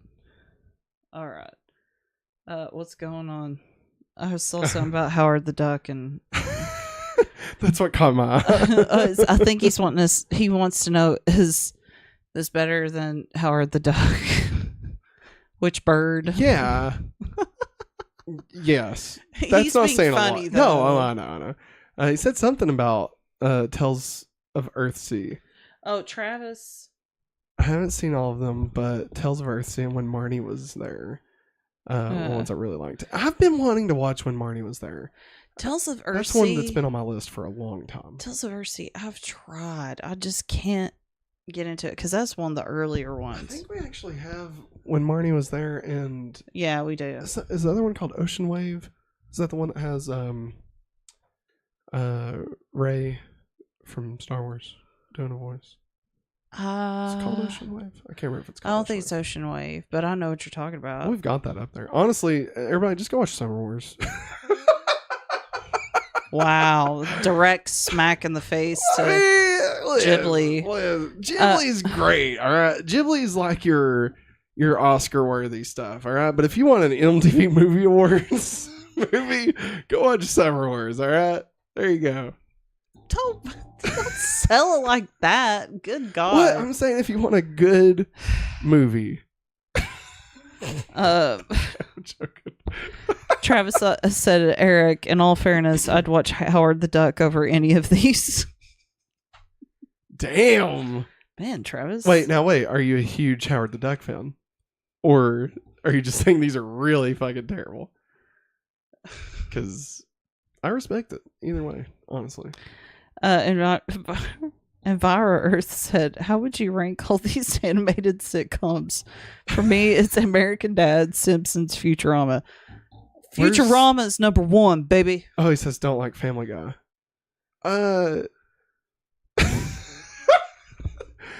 Bob's Burgers. And Bob's Burgers. And then Aqua Teen Hunger Force. End of list. Metal Apocalypse. I can't say Apocalypse. Yeah, Apocalypse. It's like Apocalypse. I know. It's Metal Apocalypse. I get tongue-tied when I get tired. What else was on? Harvey Birdman. Robot Chicken. Harvey Birdman. Yeah. There you go. There you go. There's our list. It's Sea Lab. in there somewhere. 2020. Home movies. Eric. I watched home movies. Eric says, Kiki, do you love me?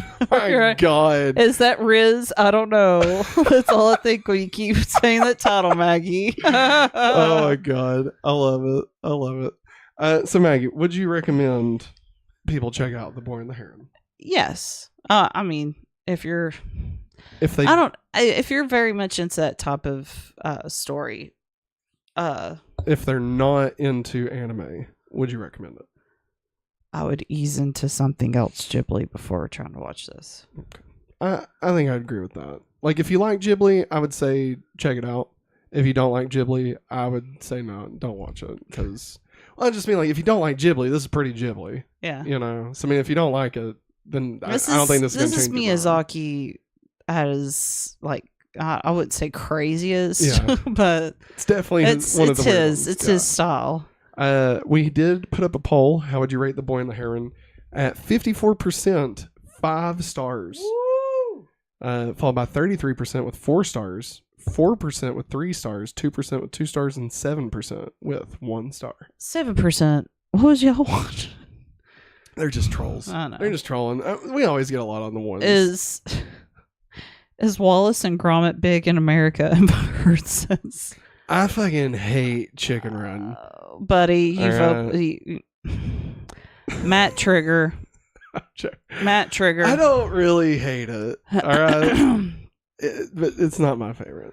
Didn't they run out of clay? Like, can't they not make that anymore? I'm joking. I know they've worked it out. Chicken Run 2 comes out this month on Netflix, by the way. There's some people that are big fans of it over here, but like it doesn't have. Wait, is that the one with the were-rabbit? Yeah. I'm joking. I don't care. Oh my god, it's such a butthole. Anyways, but like those movies come and go, and like I remember when Chicken Run came out as whenever I was a kid, and like everybody was like, "Oh my god, it's such a good movie." Blah blah blah. I don't know. Nah. I mean, Chickens can't run. Chickens don't fly. I'm not having this conversation with you right now. Go I watch don't know. Barnyard.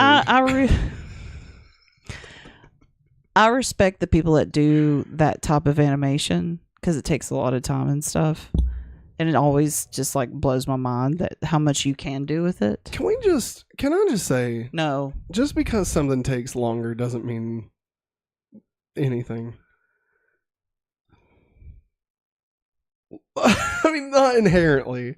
Like, look, I could take 4 hours on my taxes, or I could do it in 20 minutes using TurboTax. All right. It doesn't mean that my taxes are going to be better. Not an ad. No, it's not an ad, but it could be TurboTax. Hit me up. I guess. I don't know. Fuck TurboTax. I don't know. Hey, H&R Block. Whoever, I agree, Eric. I need a soundbite. Whoever the hell wants to do it. But no, I mean, like, don't wrong, it probably is better. Like, you know. I never watched Flushed Away, Travis, but I could totally understand why you can't stand it. Yeah. But I'm just saying, you know, I find it cool that people can animate stuff like that. However, it's not, I don't like their mouths. Here's the thing. After the California Raisins, what more do you need? Like, claymation peaked with the California Raisins, all right? So, like... Where were you for The Nightmare Before Christmas? Not fucking watching it because I'm not a dork. Well, guys, I'm joking. Next week, if you're wondering why I'm not here, it's because I'm talking to Mulder. I'm joking. You know I don't like Tim Burton movies. But no, I'm just being a troll right now. Just trolling it You up. guys were criticizing Shrek too. Well, yeah, man. What do you expect? We talk about movies and shows all the time. Those tiny babies are freaking weird, man. They're weird. They got their dead eyes looking at her like, nah. And Justin Timberlake's the prince in the can. I don't even know what's Arthur. going on. And John Helm's another ogre. Travis Mitchell says, I really don't like Jack Skellington's mouth. He's supposed to be a skull. That's why he doesn't like his mouth, because Skull's not. My best experience with those raisins was seeing Beavis and Butthead watch them, comparing them to turds. Here's the thing. Oh my god. Here's the thing. California Raisins doing Rudolph the Red-Nosed Reindeer. I need to go to bed. Yes. I just said the word turd on the stream. That's the first. I said ogre earlier, by the way. I didn't mean to. I was trying to say ogre. Oh. Rudolph the Red-Nosed Reindeer. The Ranger. All right, moving on. Next up, real quickly, this isn't going to be a whole thing. Yeah. We watched a movie on Netflix Yeah. yesterday. Yes. Didn't even know it existed. I mean, it was yesterday. We had heard that it existed. Maybe it was Saturday. No, it was yesterday. No, it was Saturday. It was Saturday night. Yeah, it was Saturday night. So, it's not that we didn't know it existed. I didn't realize it was coming out. Yeah. Right now. But it's called Leave the World Behind, as you can tell in this very pixelated image. Leave the world behind. So, but no, it's on Netflix. Obviously, no spoilers or anything. But it's really good. It's really good. Now, apparently, it's divisive because all I've seen is people saying they absolutely fucking hated it, and other people saying it's a masterpiece. So, I've not seen anybody be like, it's fun. I think it's great. And honestly, it reminded me of Lost. Like, it reminded me of the first time I watched Lost, where I was just really confused and had no idea what the hell was going on. And like, I'm gonna go ahead and tell you, this isn't a spoiler, but like, you don't really know much more by the end of the movie than what you know before you watch the movie. Okay, like it doesn't really bother telling you all the answers to everything that's going on. That being said, it doesn't feel unsatisfying at all. No. But it's more about just this group of people having to deal with not having information about an event that's going on in the world. And like they don't even know what the event is, but they just know that something's happening. Yeah. And so they're trying to kind of sort that out. Yeah. And hey, speaking of Blade. Yeah, Mahershala Ali. There's our Blade. And like the kind of the kickoff to it is the family, Julia Roberts' family, is staying in an Airbnb, and the guy that owns the house shows up, which is Mahershala Ali, shows up at like midnight because there's a blackout, and because it was done through Airbnb, obviously she doesn't know that he's the owner of the house. Yeah. And so like it's like, do you trust him? Yeah. You know, or like is he actually like gonna kill all yeah, you know? And so like there's that aspect of it. And just like, you know, there's no internet or anything. And so it's just kind of more about like how society deals with each other and like if we can have trust without information, you know, knowledge. Yeah. It's solid. Like it's a really solid movie. I super enjoyed it. And I would definitely recommend checking it out for sure. I really, really enjoyed it. Yeah. It's a wild ride. Yeah. Like, and just especially going into it, having no idea really what it's about. Like, honestly, at first I thought it was a comedy. Yeah. Like the first time we saw the preview for it on Netflix. Yeah. Like, I think it was during like their Geek Week or something where they show a bunch of trailers. It's the Geek Week. Yeah. And like, it looked like something like that maybe it was going to be a comedy, but then when you watch it, it's not a comedy at all. Like, it's got some funny parts. What's his name? What's his name? Ethan Hawke. Ethan Hawke is fantastic. Yes, in this. he is. Like Mahershala Ali is obviously fantastic, but like Ethan Hawke kills it in this movie. Like he is phenomenal. I love him in this. I do, man. He's that classic person that's just like, you know, I'm not gonna pressure anyone into anything. I am gonna do what I can. I think I like him because he reminds me of me. And I am going to put my trust into anything. Yeah. And like, I feel like I would be that person too in some ways. Let's see. But yeah, so as far as the movie goes, I would definitely recommend checking it out. Our poll has 112 votes. 62% gave it 5 stars. And 14% gave it 4 stars. Oh, wow. So, and then 10% gave it 1 star. So that's kind of the breakdown as far as our audience, the people that vote on it, as far as that goes. But I definitely recommend it if you've not checked. Don't look into it. I think it's better not knowing anything about it. Like, other than what we've said, and I don't think we've given anything away, other than just, like, what type of movie it is. But, like, the more you go in not knowing anything, I think the better experience you'll have. We got 2 poster suggestions. Oh, okay. Travis Mitchell says the cover of this movie. Yeah. The cover looks like they were left out of the Inception poster.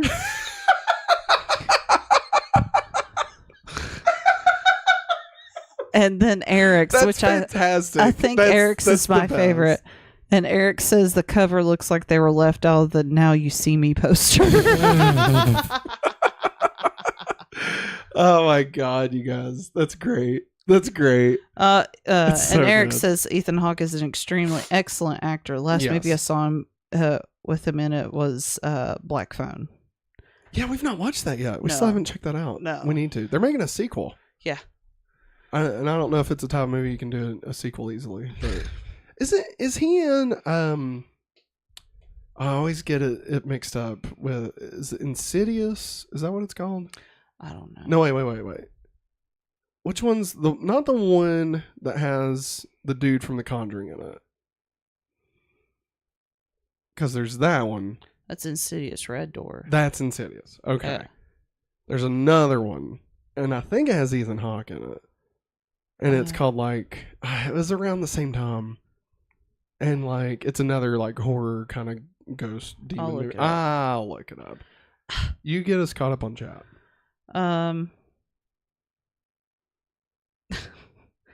Fire Earth. It took me a second to remember what you're talking about. The Tom Hanks thing about hot chocolate. Sinister, yes. Yeah, that was really good. Holy shit, is he the guy in Training Day?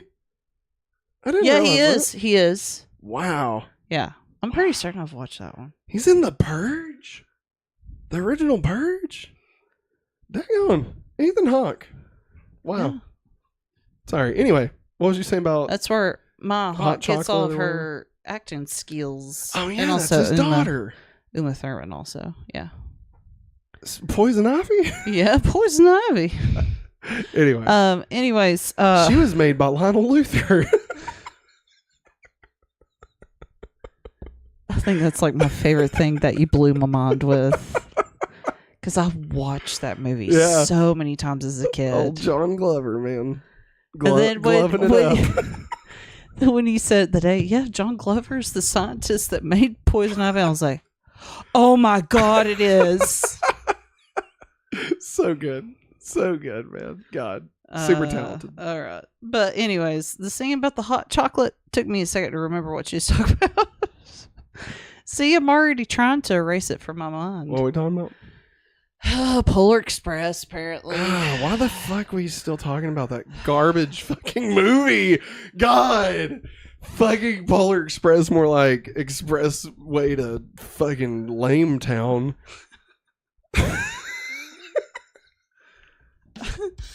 Ethan Hawke is Purge Daddy on that movie, not Zaddy. Maggie. I didn't say he's a Zaddy. All that makes me think of is Zatarans. No, listen, here's the thing. All right. Polar Express. She says, are you okay? Yeah, no, I have a minute. Okay. Polar Express. It's fun. Okay? It's fun. If it was made using something other than motion capture from the year 2002, like, it would be better if it was, just standard CG, or if it was hand drawn, or clay animation even, or claymation if you want to shorten it. But just the thing is, thank you. I came up with that, A lot of people like to say clay animation. I'm the first one that said claymation. I loved it. And I remember the clay maker came up to me, the big guy, crying, tears rolling down his face, and said, "Matt, clay animation. Thank you. Before you, we would always say clay animation, but now because of you, we've saved so much time just saying claymation. It's beautiful." Shut up. So anyway, it's just, it looks weird. Like, all the kids look like they're demons, and like all the eyes are just dead, and Tom Hanks plays like 85 different characters in it, and it's just weird. And it's just Robert Zemeckis doing it because he could. Yeah. And it's like Tom Hanks is the main kid. Listen, Tom Hanks is the trained person. Tom Hanks is the homeless guy. Here's the thing in Fire Earth, okay? Robert Zemeckis was so preoccupied with wondering if he could, he didn't stop to think about if he should, okay? And before he didn't, he packaged it. He labeled it. He put it on a lunchbox. He sold it, all right? Travis Mitchell. What he calls... You hurt my heart. What he calls technological advancement, I call the rape of the modern world. That's Jurassic Park. That's Ian Malcolm from Jurassic Park. I know, but like, still, that's a pretty rough. That's sin. what he says. I'm quoting the movie. Fire Earth, what are you doing, man? You're like giving us random questions. What did he say? I think you need to go to bed, babe, or something. I don't know. Did you know that John Glover slept with Freddie Mercury? That's freaking rad. He said it on Michael Rosenbaum's podcast. That's rad as shit. Are you serious? It is pretty great. You're just giving us random trivia questions. Dude. Travis Mitchell. Awesome. I hold Chris's Vacation very near and dear to my heart because it reminds me of my family. Does he also ask about Christmas Story? He said, "This is how I feel about A Christmas Story." He says the same way we feel about Polar Express is how he feels about Christmas Story and Christmas Vacation. Oh, Christmas Story sucks ass. Yeah, I got sick of it as a kid. I hate when they showed it for like 24 hours but really, straight. not a fan of Christmas Vacation. That's fine. I mean, it's not for everybody. I understand. And I mean, what's his name? Charlie Sheen. That's not it. One of the main guy? Chevy Chase. Chevy Chase, yeah. I mean, he kind of sucks. Yeah, now, he so, does. I mean, but it just reminds me of my family around that time of the holidays. We didn't have like everybody come and stay in the house or anything, but like if it was our turn to have Christmas at our house, yeah. It was basically topsy-turvy all day. Uncle clogging up the shitter. Yeah, pretty much, yeah. Or like your cousins destroying all of your toys and stuff. I Yeah. always hated those little fucks. Like, they just freak me out, man. I feel like they're gonna like eat somebody or something. I never don't know. watched the animated Christmas Carol with Jim Carrey because it creeped me yeah. out. Same.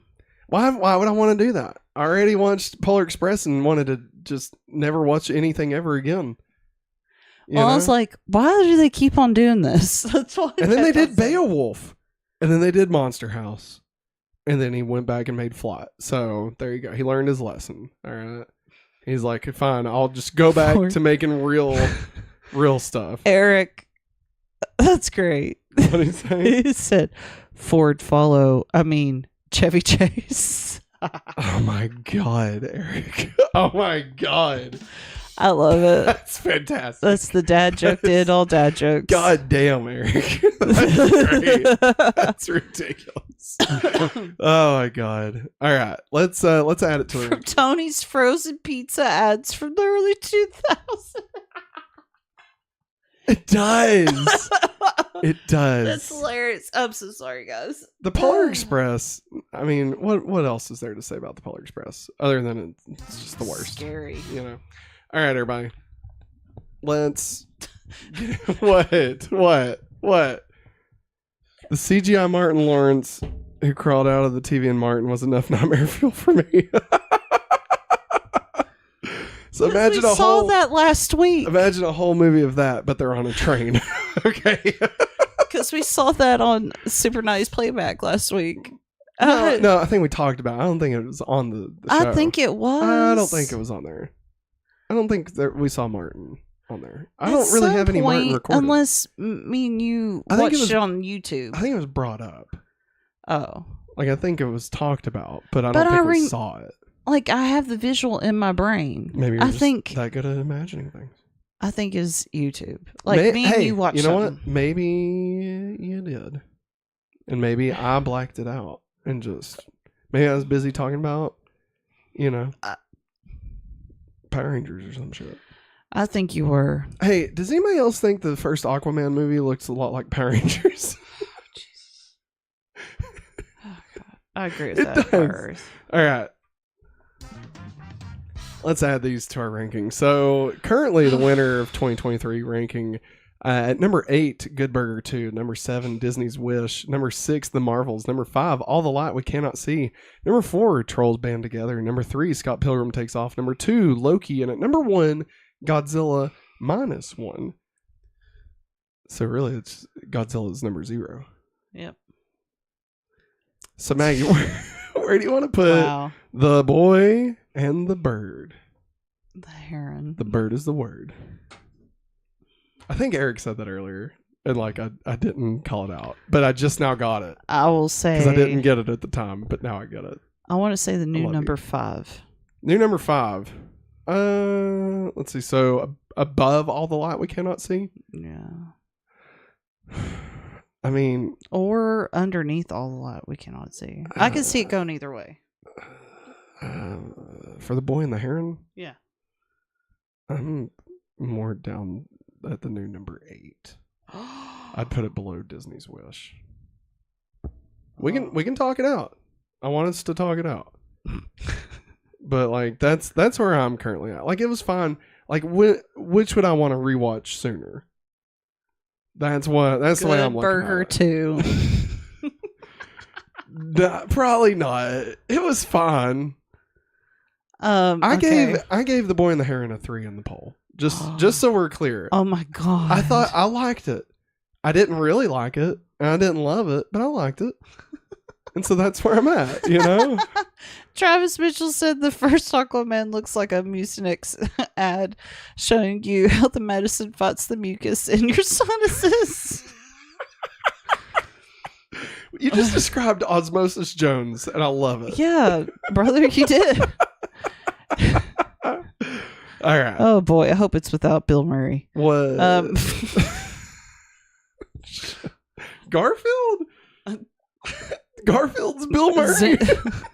Anyway, come on. Zinkman? Come on. Yeah, number 8. No, yeah, you no, can't no, just... no. What the hell, Maggie? God. Number 7. So you think it's better than Disney's Wish? I think so. Why?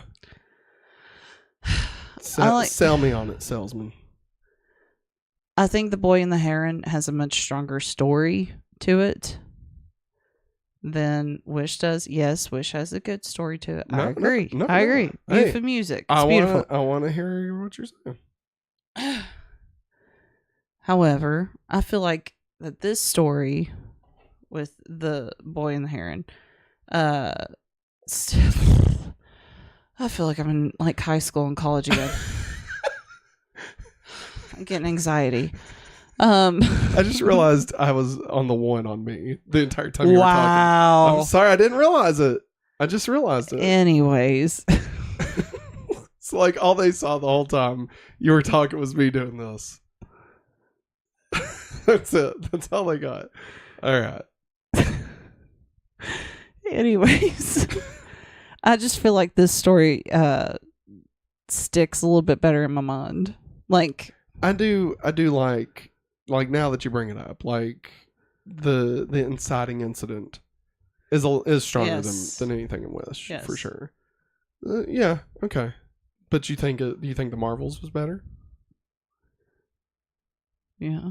Then you think the Marvels was better than The Boy and the Heron? Okay. Mm-hmm. Me too. I mean, you know where I'm at.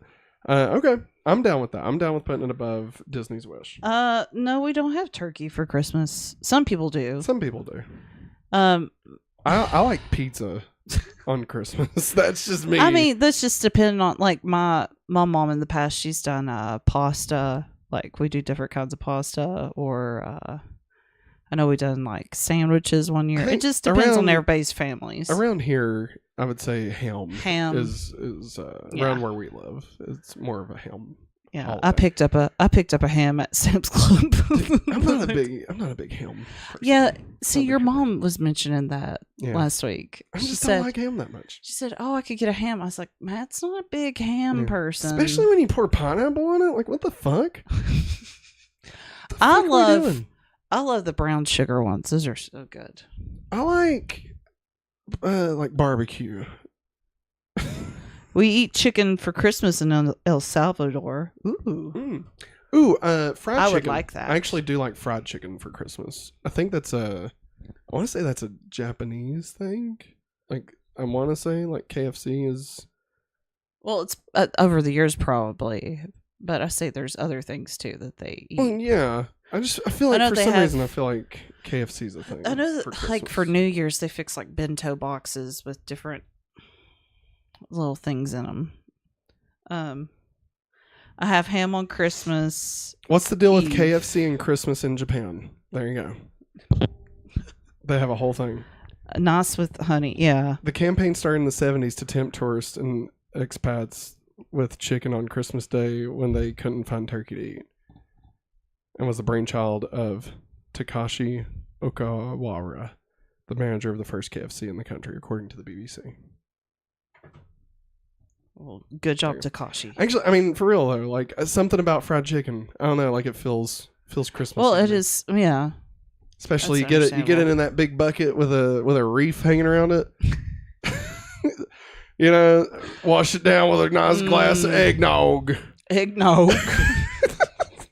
Get you a spoonful of mashed potatoes and eggnog. And like those don't go. Get you some white chocolate covered Oreos. All right, Maggie, where do you want to put Oh my god. the say goodbye to the world? What's it called? Leave the world behind. Leave the world behind. Maggie, where would you like to put leave the world behind? So again, we have put The Boy and the Heron above Disney's Wish. Yes. How about you? I want to hear your take. You want to know where I want to put it? Yeah. I would put Leave the World Behind above Trolls. So I'd make it above. I'd make it the new number 4. That is actually where I was thinking about putting it at. Oh, you hot dog! No, I'm not joking. I only said hot dog because I thought I saw Eric say hot dog, but it says nog dog. Hell, nog dog. Yeah. That's what we're gonna call it from everyone else. Nog dog. What? Eggnog. I screenshot it so I can remember it. Okay. I guarantee you will never say it again after this stream. Nog There's dog. No way. I want some There's nog no way. dog. All right. So new number 4 is Leave the World Behind. Yes. All right. Travis Mitchell says, for me, turkey is like Jesus wandering the desert for 40 days and 40 nights, except instead of Jesus, it's your mouth. Dang, guys, you're killing it tonight. Maybe I should go through and copy this whole chat tonight. It's hilarious. We've definitely made like a good audience. You know what I mean?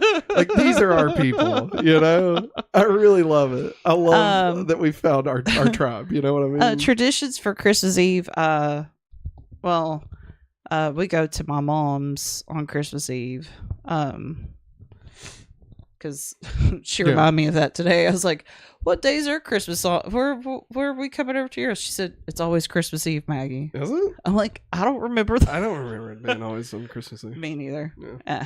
I think they just make stuff up sometimes. Like families. I think she's saying that because her mom did it. So anyways, now growing up, we used to open up one gift on Christmas Eve. And we would go over to my grandmother's house, eat ham and chips and dip. Ooh, yeah, some finger foods. Yeah. And also my mom, she makes a bunch of homemade candy and stuff. She loves doing that every year. Yeah. Because it reminds her of her mom. Yeah. And then we go over to your mom's and yeah. The day before, sometimes day after. Yeah, it's usually the Saturday before. Yeah. But also, like, if Christmas is on a Friday, then we might go on that Saturday after. It just depends. Honestly, the only, like, real traditions, and they're all, like, unofficial traditions. Like, it's not necessarily something we do every year. But one was going to watch a movie on Christmas Day. For a while, like I think I told this story in 90s playback. I took my mom to watch the Wolf of Wall Street. Oh yeah, on Christmas Day. Me and my mom watching the Wolf of Wall Street. It was the worst. It was the worst. And then like the first Christmas we were dating, I came over for Christmas Eve, but on Christmas Day I didn't have anything to do, so I went and watched that Will Smith movie, Concussion. Yes. Now that was a party. Yeah. It wasn't bad. But yeah. So I like doing that. I honestly, and this is my big one. I like to try and play at least a couple levels of Mario 64 on Christmas Day. Like it's just something about like. You know, I think it was just one of those big Christmases for me when we got the Nintendo 64. Yeah. And like we got it at my mama's and like she got it for us and Blockbuster was still opened. So we went and rented Mario 64 and we played it for like 5 days or whatever. Yeah. And I mean, I stayed up till like 4 a.m. Christmas Eve playing Mario 64 and I fell in love. And so now like it just feels like a Christmas thing to do. Ever since we started Super 90s Playback, especially with the holidays coming up where we've been watching the tapes and stuff. Yeah. Our first Christmas, I think, in the house where my mom and dad live at now, We they got my brother Ryan the gray brick Game Boy. Ooh, nice. The And OG. so I feel like I've been nostalgic for it here recently. Yeah. And that's why, because my mom said that they used to hide it from each other. I mean, I was too young. I was like 4 or 5. Yeah. But like, I remember having a hold of Tetris or something, and Oh man, so good. or Super Mario Land too. That's one of my favorites. Still the best version of Tetris is the one on the Game Boy. Like I would say Tetris DS is a very close second. And like the Tetris, what was that one called? Effect.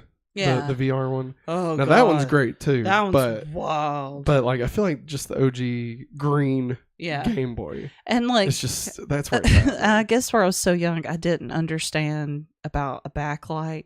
Oh yeah.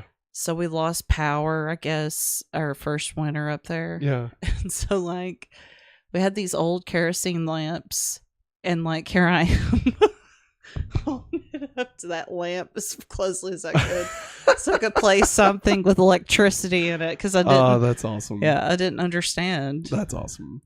The only other real thing I can think of that we try to do every Christmas, not necessarily on Christmas, one is go to Dollywood. Yeah. Because they always go all out for Christmas. It's very pretty. Watch A Charlie Brown Christmas. Yep. And we try to watch It's a Wonderful Life. That doesn't always happen. No, it doesn't. But that's usually the ones that are pretty much, you know. And then like a new movie of some kind. Like we if we don't, obviously if we have to go somewhere or something, that's one thing. Yeah. But if it's like just us on Christmas, which now things have kind of changed because we have Viv. Yeah. And we so, got I mean, that's a whole new thing. Clark Jr. on the way. So. Yeah. In a month. 1 month. Yeah, 1 month from today. That's nuts. Scary. So I mean, obviously, you know, kids change it up a bit. So we'll see what happens now. But now that Viv's like 3.5, it's actually like she's really at that age that she can like actually enjoy Christmas. God, what is going on? What did I miss? Well, like Travis Mitchell was telling something about watching a Star Wars movie on Christmas morning, wrapping paper still all over the floor, very cathartic. Totally. And Travis says, you know, I have the great brick Game Boy, and he's telling us all the games he's got. And there it goes, Neo Geo. That's where it's at. No, we're not really calling him Clark Jr. Of our Earth. It's just mostly a joke more than anything. I mean, we can say what his name is. His full name's going to be Henry Clark. Yeah. It really is going, because my mom's mom, her maiden name was, her last name was Clark. Yeah, that's so. But my mom will deny that. and say, oh no, he's named after Superman. I mean, that's what it is. I think it's both. That's just me. Hey, whatever gets it on the birth certificate. All right, that's all that matters to me. Let's see. My favorite Christmas dessert is strawberry cheesecake. Ooh, I'm a big. Well, really, it's more of a Thanksgiving thing, but I have to get a pumpkin pie at some point.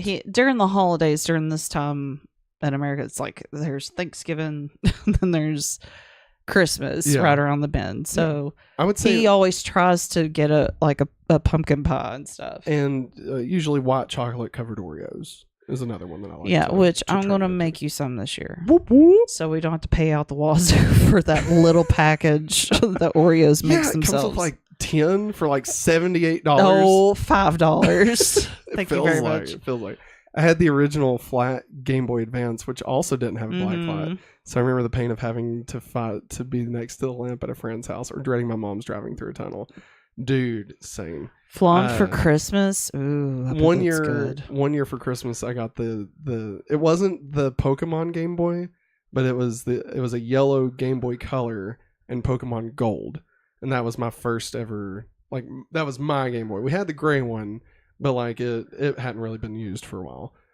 Good God, you had to put like 4 double A's in it. But then when I got it, I'd actually borrowed a friend's Pokemon Red and their Game Boy. They let me, and like let me erase their game so that I could have my own. God love them. All right. I don't know why, but they did. And so I played that all the way through and like loved it that summer. Yeah. And so then for Christmas I got the Game Boy. And but I always wanted the Pokemon Game Boy Color. And what was it, last year? Year before last? Year before last. Maggie actually got me the Pokemon Game Boy Color. And what, Pokemon Red and Blue and Green and Yellow? I think so. And like the Japanese ones, right? Yeah. Yeah. She's fantastic, guys. Like, she's great. I don't know what I'm going to do this year. And she got me a Rob the Robot before that. That was our first Christmas here in this house. And last year, she got me Beast Wars toys. Oh, yeah. Which was, and NBA Jam, right? Wasn't that last year? NBA Jam? That one? I believe so. Yeah, because we played it on one of the. And Viv was like all about it. Yeah. Dude. Yeah, the countercade for NBA Jam. Yeah. So good. Oh my god, so good. Jaffa cakes. No, we don't really have Jaffa cakes here in America. I've always been curious about them though. What's Jaffa? Like Java? No. Like coffee? Jaffa. Coffee cake? I'm not explaining it because I'm not. Coffee cake. Donut sticks and coffee. My dessert, I'll end with this. There's this stuff that my mom's mom would make, and mom makes it now. It's like a pinwheel, but there's white stuff called Divinity, which is like powdered sugar, corn syrup and stuff. It's really sticky, but you cook it until it gets to a certain temperature. Then you lay it out on a pan with some wax paper and powdered sugar on it. And then once it cools down a little bit, you spread peanut butter all over it. And then you roll it up into a pinwheel. And it is so good. I think that's one of my favorites around Christmas. I'm so sorry. What are y'all doing? No, Eric. Guava donuts are... No, wait, I had look at what he said to... Yeah, that one. I had guava donuts in Hawaii, and my dad could beat up your dad. Shit. Dang, man.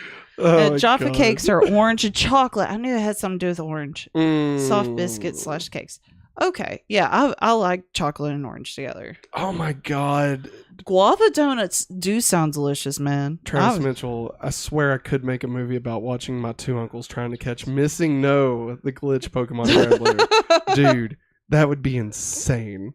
Like, I can't even imagine. Because, like, when I was that age, like, nobody I knew except for, like, my friend that let me borrow his Game Boy, like, nobody gave a crap about Pokemon around me, right? Yeah. But, like, that sounds fantastic. Like, watching a family member trying... Like, the closest I got to that was, what was it? Oh, shit, what was it? I think it was something that, like, Dollywood or something. And my dad was trying to, like... I don't know, do a horseshoe game or something. Yeah. But like, and like that's nowhere near as cool as this, God, what a time to be alive. Gingerbread men with your mom. That's so sweet. Oh, that's awesome, man. I always wanted to make, but I just can't. I don't know if it's just I'm not trying the right ones. What are you talking about? Gingerbread men. Like you don't like them? I want to like them. Yeah. Because they have things in them that I like. Yeah. But every time I try it, whether in whatever form, yeah, I don't like them. What? Because they smell so good. Like I think they're good. I think they smell good. Well, they're kind of like molasses cookies, right? Yeah. Yeah. Molasses cookies are good. Yeah. And I'm pretty certain I like molasses cookies. Maybe you just need to try again. Maybe we need to do it together. Build a house. Build a big old gingerbread house. Put Viv in it. She can eat her way out. Merry Christmas, baby. What was it? What was it? We was watching this where they said, does gingerbread men get scared to see a gingerbread house because it's made out of their own flesh. It was what was that? Saturday Night Live. Oh yes, it was what's his name? Adam Driver. Yeah, Adam Driver. I was like, I have to remember that. I think on that one we call it. Everybody. Episode of Smallville tomorrow is unsafe. Unsafe. The return of Alicia. Bum bum bum. Which was phenomenal. Can't wait to talk about it. Because we will be back tomorrow night with Going Back to Smallville, our weekly podcast where we rewatch. I don't know why I'm going through the whole rigmarole because that's not until tomorrow. And then on Wednesday at 9, we'll be talking about Super 90s Playback. We've got another Christmas tape. We'll probably not be doing 97. We might have to skip to 99 since we had New Year's Eve started on the last tape. So obviously we don't want to go into New Year's stuff. But yeah, so we'll have that the rest of this week. And yeah, that's it. Everybody, thanks for hanging out. This is really good. Like, this is a lot of fun. I love this part of the show where like we just start. Who lives on Drury Lane? I'm so scared. But thank you for joining us. Remember, if you want to support the channel, you can head over to patreon.com/hopefullyawesome or join us right here on youtube.com/hopefullyawesome, where you can become a member and get your name on every episode that we make, as well as get a shout out as our producer of the month, just like Strange Marvel Theories. Thank you for being our December fan producer. We greatly appreciate you. But that's going to wrap it up for us this time. Chat, thank you. Enviro Earth, Travis Mitchell, Eric, everybody. And Jariana dropping by. Don't forget, you got that code you can use if you'd like to go get you some merch. Yes. Feel free, no pressure. But yeah, thanks for hanging out, everybody. Like I said last time, everybody get out your phone, go down to the 7th contact of the last person that you text, send them a link to this and say, they told me if I didn't send you this and if you didn't watch it, that I only had hours to live. No, don't do it. You don't want to be the reason I'm dead. And hit send. And also say I love you. So everybody do that. That's going to wrap it up. Below with merchandise in a P.O. box. Thanks. Yes. Thanks, Eric. Thank you. Eric. Yes, we do also have a P.O. box. I need to put that in the thing. Like, I need to add to like the lower thirds that pop up. We need a chat bot. We do need a chat bot. I can maybe work on that. Maybe. When I'm off during Christmas break. But that's going to wrap it up, everybody. Thanks for watching. And as always, have a hopefully awesome day. Bye.